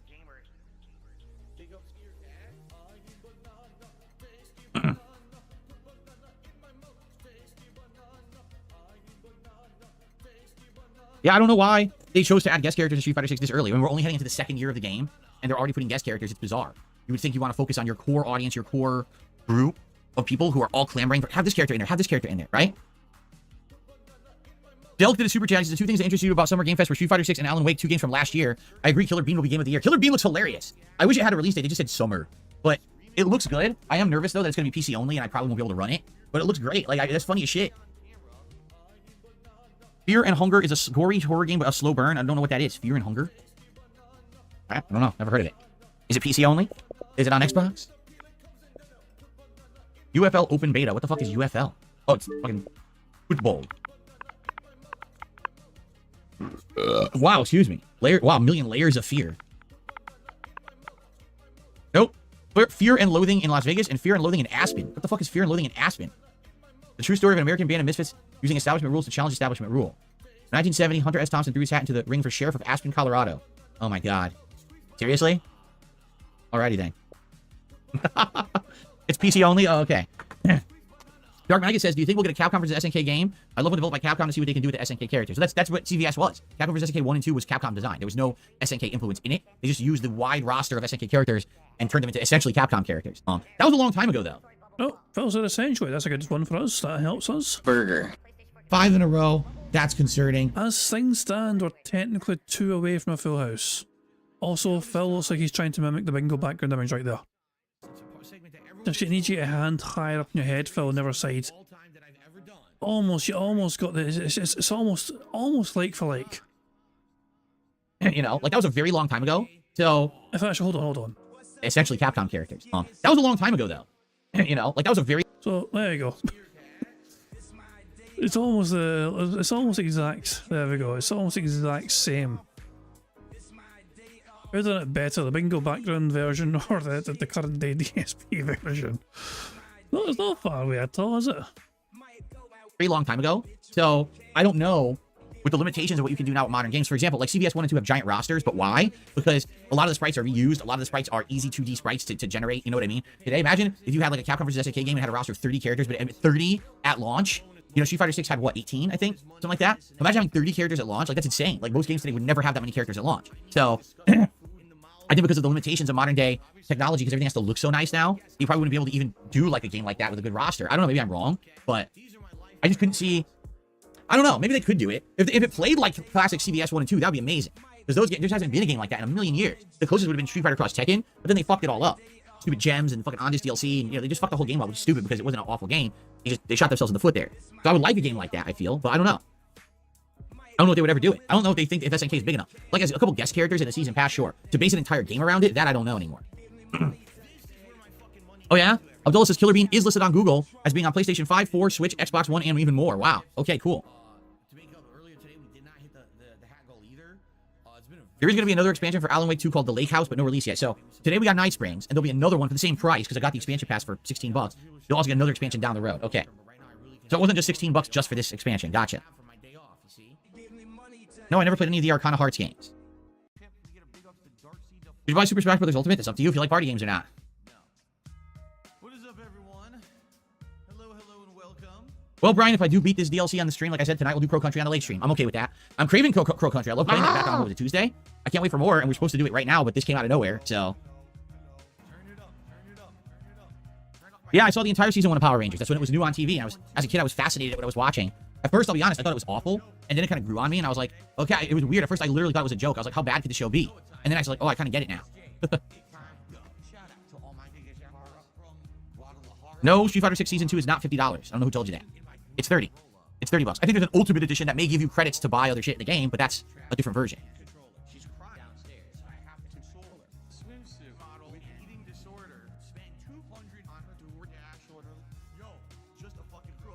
Who's an underrated character in Street Fighter that needs more recognition? Hakan. What happened to Hakan?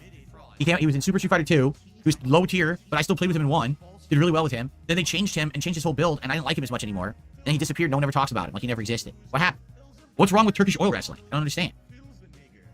All right, Derek, enjoy that barbecue.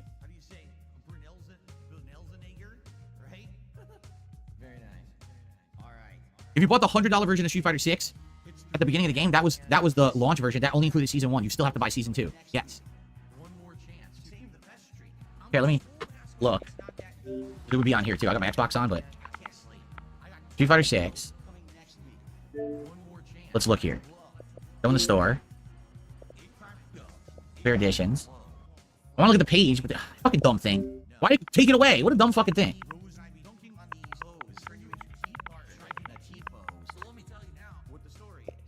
Here's the Year 1 character pass. Here it is. Yeah. So, there's 2 passes. There's the Year 2 regular character pass, which includes the 4 new characters, their outfit colors, 3 through 10, and 4,200 drive tickets. Okay?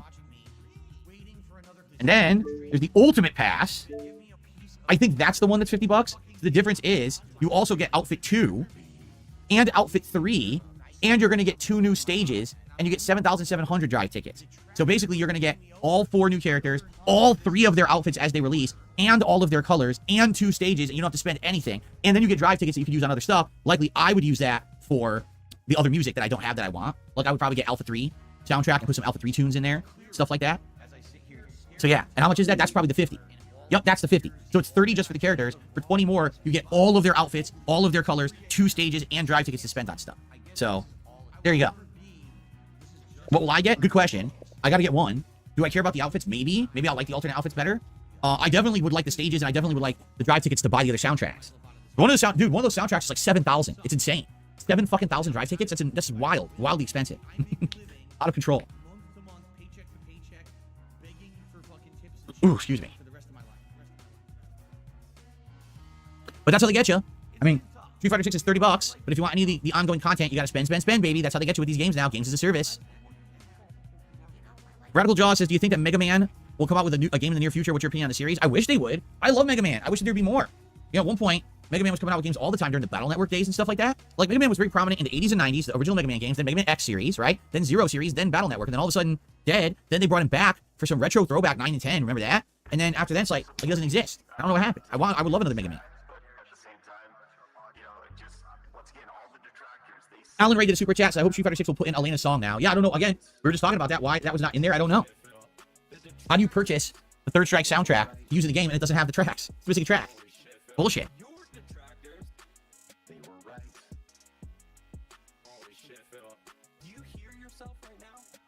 Claire's actress has confirmed they are remaking Resident Evil Code Veronica.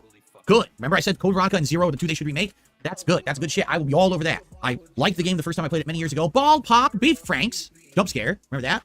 And I would definitely play the remake. Shut up, bitch! Yeah, Mega Man 11 was 2018. That's right. Mega Man 11, I played it, right? Yeah. Anybody care what this guy thinks? No! That's right.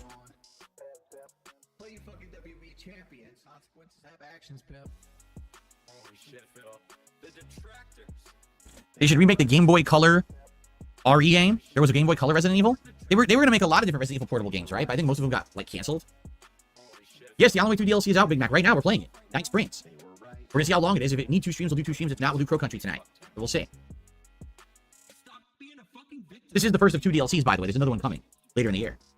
You fucking asshole. Own your shit. Own your shit. Own it.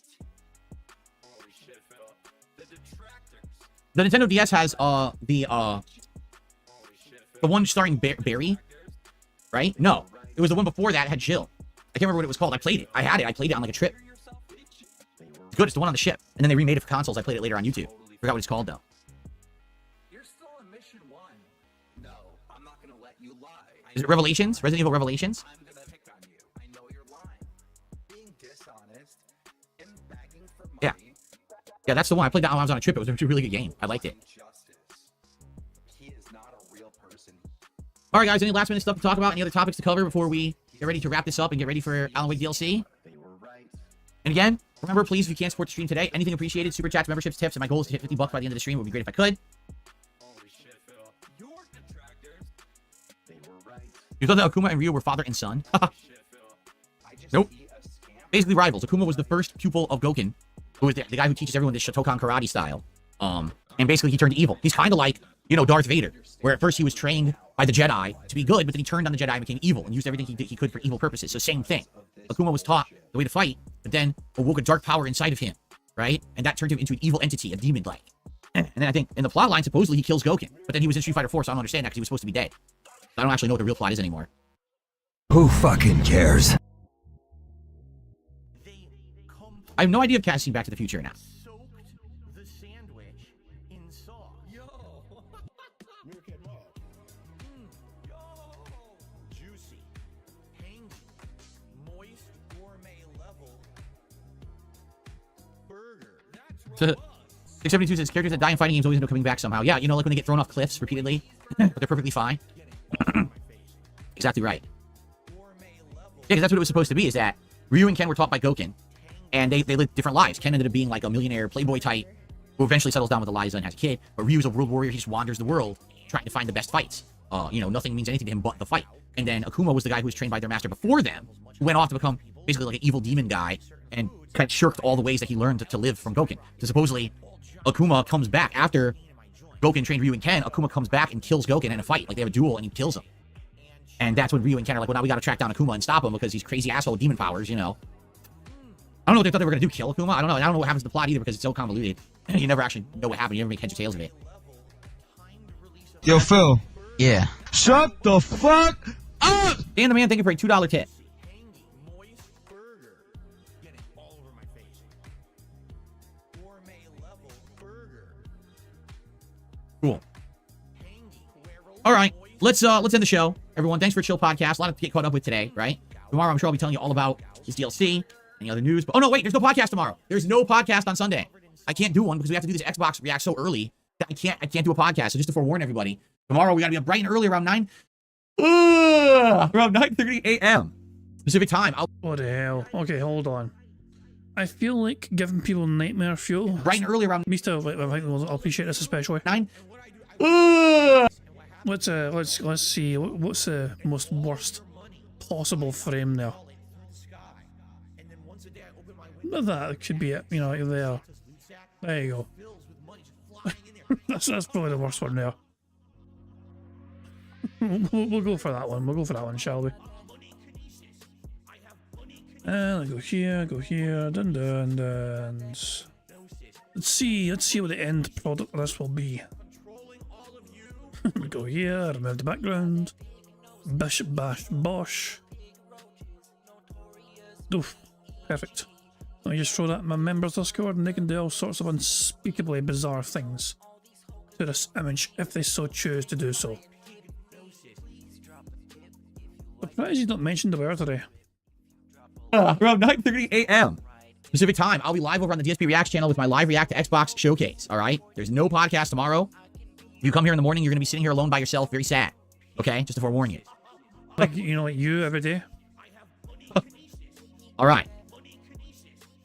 All right, everyone. Thank you so much. Great show. If you're here live, I hope you'll stick around and hang out with me as we check out the Alan Wake DLC. If you're not here live, you're watching on demand, I wish you a nice day. And maybe you should check out some of my stuff that I've been doing with the reacting and Alan Wake and all this stuff. Should be good stuff, all right? Thank you, guys. See you Monday for the next episode of the show. Okay. How many people are going to show up for our podcast and there's no stream or podcast tomorrow, right? Because I'm not going to set one up. I'm not setting up a stream because we don't know if we're going to have time for one or not. So, okay. Let's get set up over here now. Okay.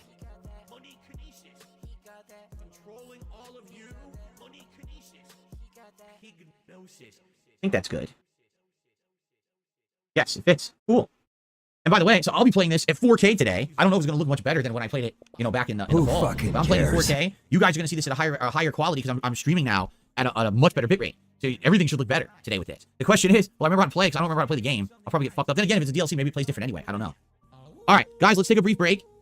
I have to use the bathroom before we begin. So just give me a few minutes to use the restroom. I'll be back, and then we'll start with the Alan Wake 2 Night Springs DLC. Be back in a sec. And naturally, it means I can fast forward here as you're not going to put as we sign up. There it is. How long will it take for his break today? Sometimes he's fast, sometimes he's not.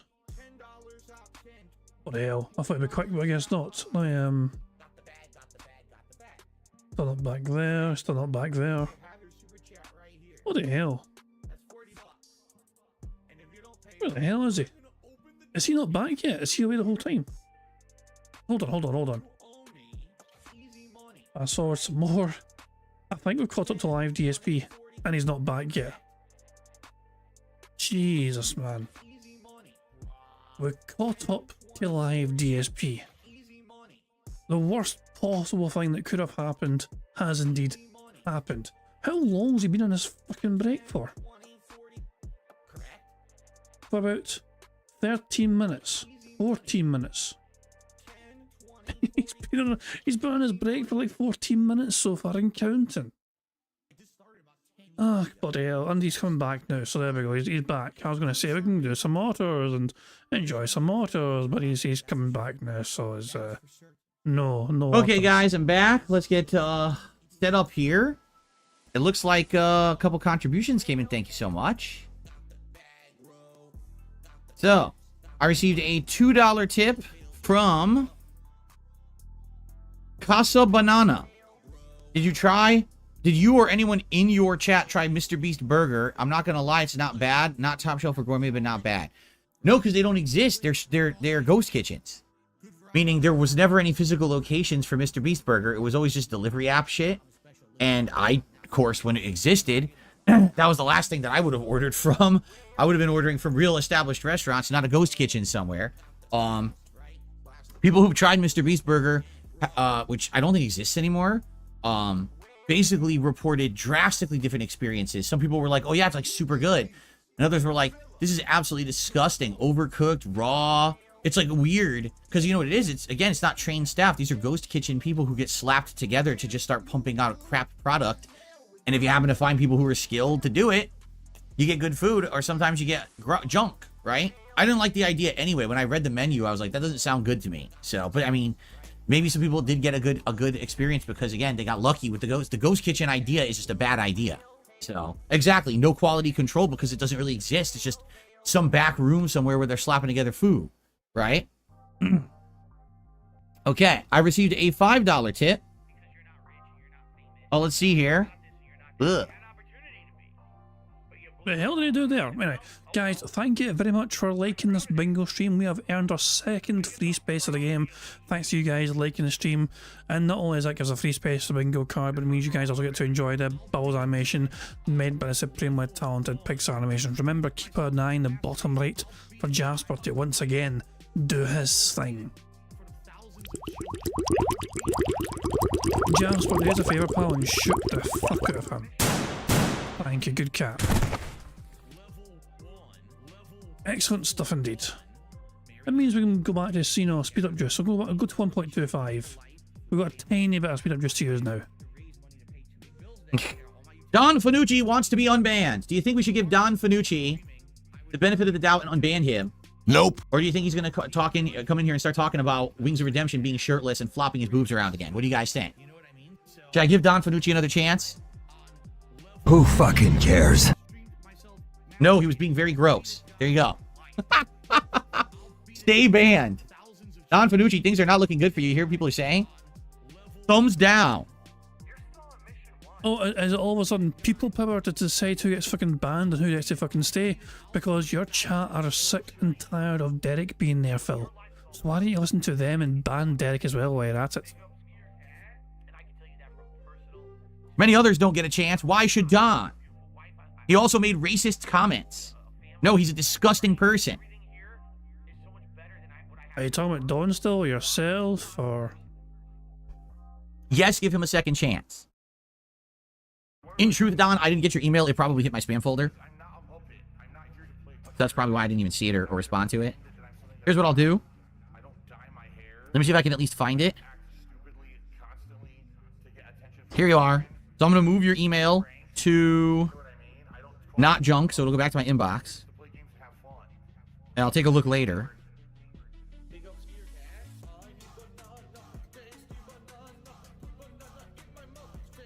Just making sure I didn't miss anything else. Doesn't look like it.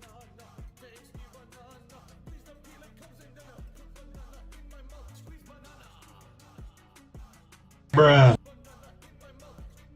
Actually, here's one from yesterday. Someone else. Let me get that. Not junk. Okay.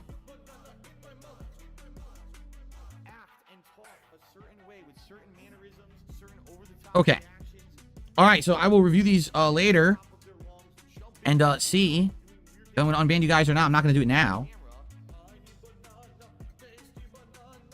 But now Lucky Gremlin just emailed me saying he was confused. I don't know. Lucky Gremlin, I was taking a shit. Were you banned? I don't know. You're not banned. You're right here. Lucky Gremlin, you emailed me saying, why was I banned? And I look up and you're in the chat. What is going on? What is happening right now? You thought you were? Could you confirm that before you sent me the email? You weren't banned. You're right here. You're talking. Probably the bot got you. It's probably a bot timeout. Right? Probably.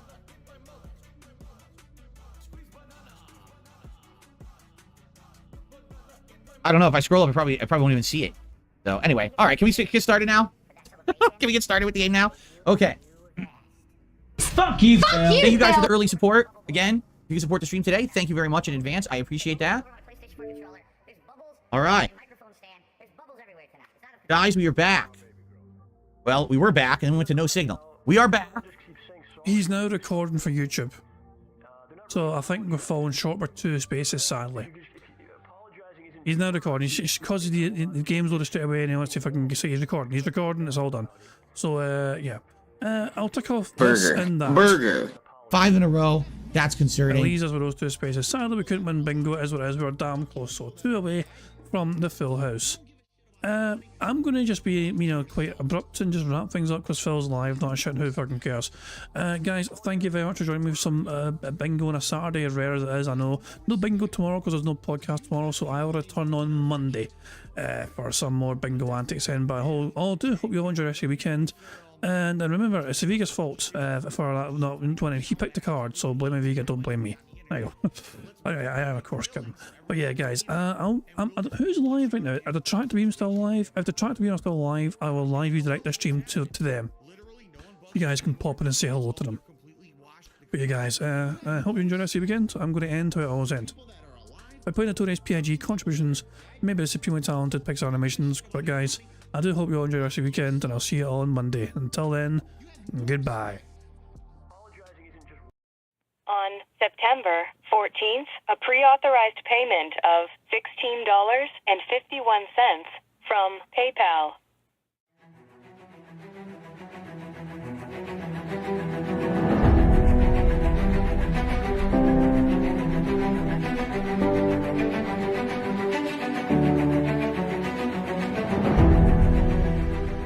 All right, Luna Mills has tipped me $1.30. It says, "I'm back. What's your favorite type of shower?" When you're showered in money. When you go outside and all of a sudden greenbacks start falling from the sky and you raise your face up, you're like, oh, you start dancing, you go, oh, money, money, yeah, yeah. All right, I don't know what the hell you're talking about, but thank you for the first tip of the day.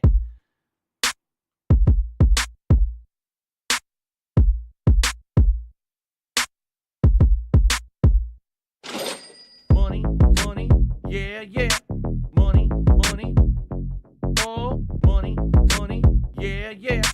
Money, money, money, money, yeah, yeah. Money, money, oh, money, money, yeah, yeah. These contributions are mandatory. Money, money, yeah, yeah. Money, money, oh, money, money, yeah, yeah. Money, money, money, money, yeah, yeah. Money, money, oh, money, money, yeah, yeah. These contributions are mandatory.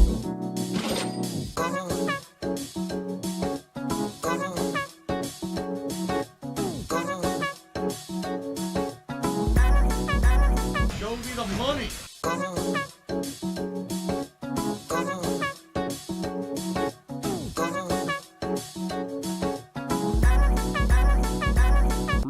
Money, money, yeah, yeah. Money, money, oh, money, money, yeah, yeah. Money, money, money, money, yeah, yeah. Money, money, oh, money, money, yeah, yeah. These contributions are mandatory. And it's gone, just gone like that.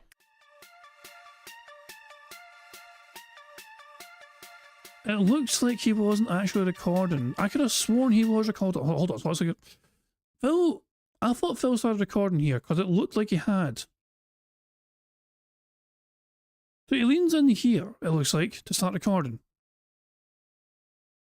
You hear the click and then you hear the kind of introduction. So to me, that was him starting recording. And D-Dog says no necktie. He's wearing it. He's like, can you see it? It's around his head. Yeah, it blends in a bit, but that's definitely on his head. The neck toilet is on his head. You can see him put it on. See, he leans over there, he puts it on, and then he clicks record.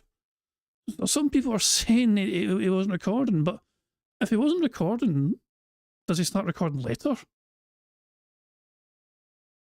So, as I said, I'm very confused. I'm being told different things. As D-Dog done a dumb? I don't know. And then at this point in time, I thought Phil was recording, so I thought, oh, it's game over because he's recording for his YouTube audience now for the fucking game. I mean, we could just play until we're sure he's recording. So, as I said, I can just go 1.5 and speed up and I don't know what's going on, but well, you know, we can try.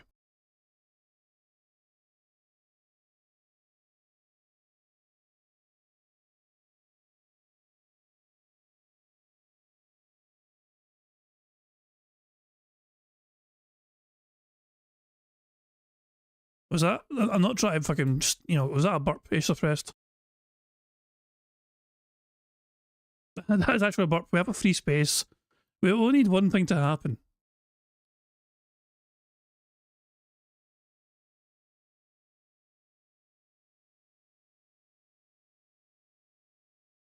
What were the two that I had unticked before? Was it, what were the two things I had left unticked? I think it was no exaggeration and what I mean by that is. So, yeah, well, guys, I just realised, I just Chrome, you guys can hear Phil. Yeah, I could hear him, but you can hear him, but don't worry about that. Trust me. You can now hear him, by the way. Experience the surreal strangeness of the Night Springs TV show in 3 episodic adventures that transform the familiar into the bizarre. Ooh. So, I'm excited to see what they have in store for us with this. FYI, I'm now playing at 4K resolution, 60 frames per second. You guys on stream and on demand will be seeing this at a very high bitrate. 1080p, 60 frames per second. I've increased my quality since I played Alan Wake 2 last year. Shouldn't have frame drops anymore, no stuttering or frame drops, and you should actually have a smoother frame rate if you're watching at one of the higher resolutions on YouTube. So I strongly recommend go to whatever the highest quality is available to you if you can, and you're probably going to really enjoy how it looks, okay? By the way, thank you to Gustavo. Gustavo did a super chat, and I appreciate that, Gustavo. He said, love you, buddy. All right. And by the way, guys, please let me know how the volume sounds. Reason being, I did a lot of stuff this week, reacting and everything. The volume had to be adjusted a million times. I have it the same as I did for Street Fighter last night, so hopefully it sounds good, okay? That's right, Night Springs is supposed to be an homage to the Twilight Zone. That's why the logo looks like Twilight Zone. All right, are we ready? Let's do it. Night Springs time. So, we have 3 different episodes. So he's recording now, going apparently, you know, so I think, yeah. We gained a space, but we're still one shy. Burger. Burger. Burger. 5 in a row. That's concerning. Damn it, we actually gained a fucking space because of the burp. Look at the one extra fucking burp. But yeah, we were one away anyway. But that is conclusively now, it's all over, okay? And so, insert outro here. Hey guys, we almost won, but we didn't fucking win. It's a shame for that. Oh look, there's autos. And all that jazz. Like, I'm going to fuck off again. I mean, hold on. Mr. wants me to fucking check the member Discord. What the fuck? I'm not too sure what to think about this, Mister. It's quite... It's awful. And then you got fucking Phil's soul being sucked by Dementor. I don't think the Dementors would want to go near Phil's soul. Phil's soul would not be worth taking. You know what I mean? They'd think that's too nasty for them. Fucking Dementors. Wow, this is nightmare fuel. This is awful. I hate this. This is just no, this is like nightmare fuel. No thank you. Thanks. Otters. Yeah, and Otters, goodbye. I'll be back on Monday. Enjoy your weekend. Notorious PIG contributions made by Pixar Animations. Enjoy yourselves. And I'll live redirect this time to the track to be if they're still going. Guys, thank you very much for keeping writing the card. Thank you very much for the contributions as well and everything else. Very kind of you all. And yeah, let's try this outro at 10. So, outro version 2, and this time it's genuine. Have a good one, guys. Enjoy your weekend. Goodbye. On September 14th, a pre-authorized payment of $16.51 from PayPal.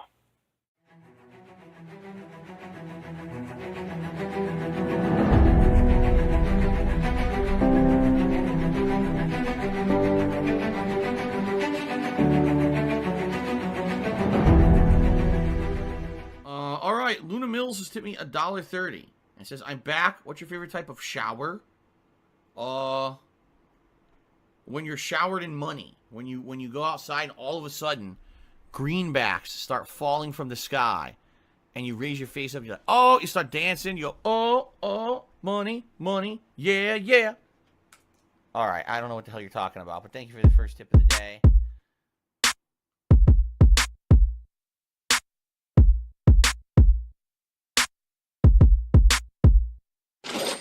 Money, money, yeah, yeah. Money, money, oh, money, money, yeah, yeah. Money, money, money, money, yeah, yeah. Money, money, oh, money, money, yeah, yeah. These contributions are mandatory. Money, money, yeah, yeah. Money, money, oh, money, money, yeah, yeah. Money, money.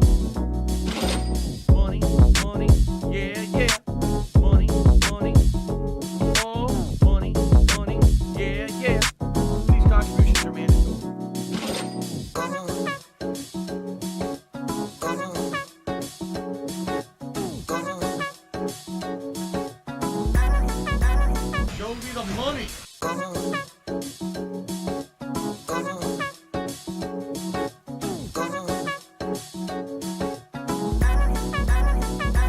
Free. Money, money, yeah, yeah. Money, money. Oh, money, money, yeah, yeah. Money, money. Money, money, yeah, yeah. Money, money. Oh, money, money, yeah, yeah. These contributions are mandatory. And it's gone, just gone like that.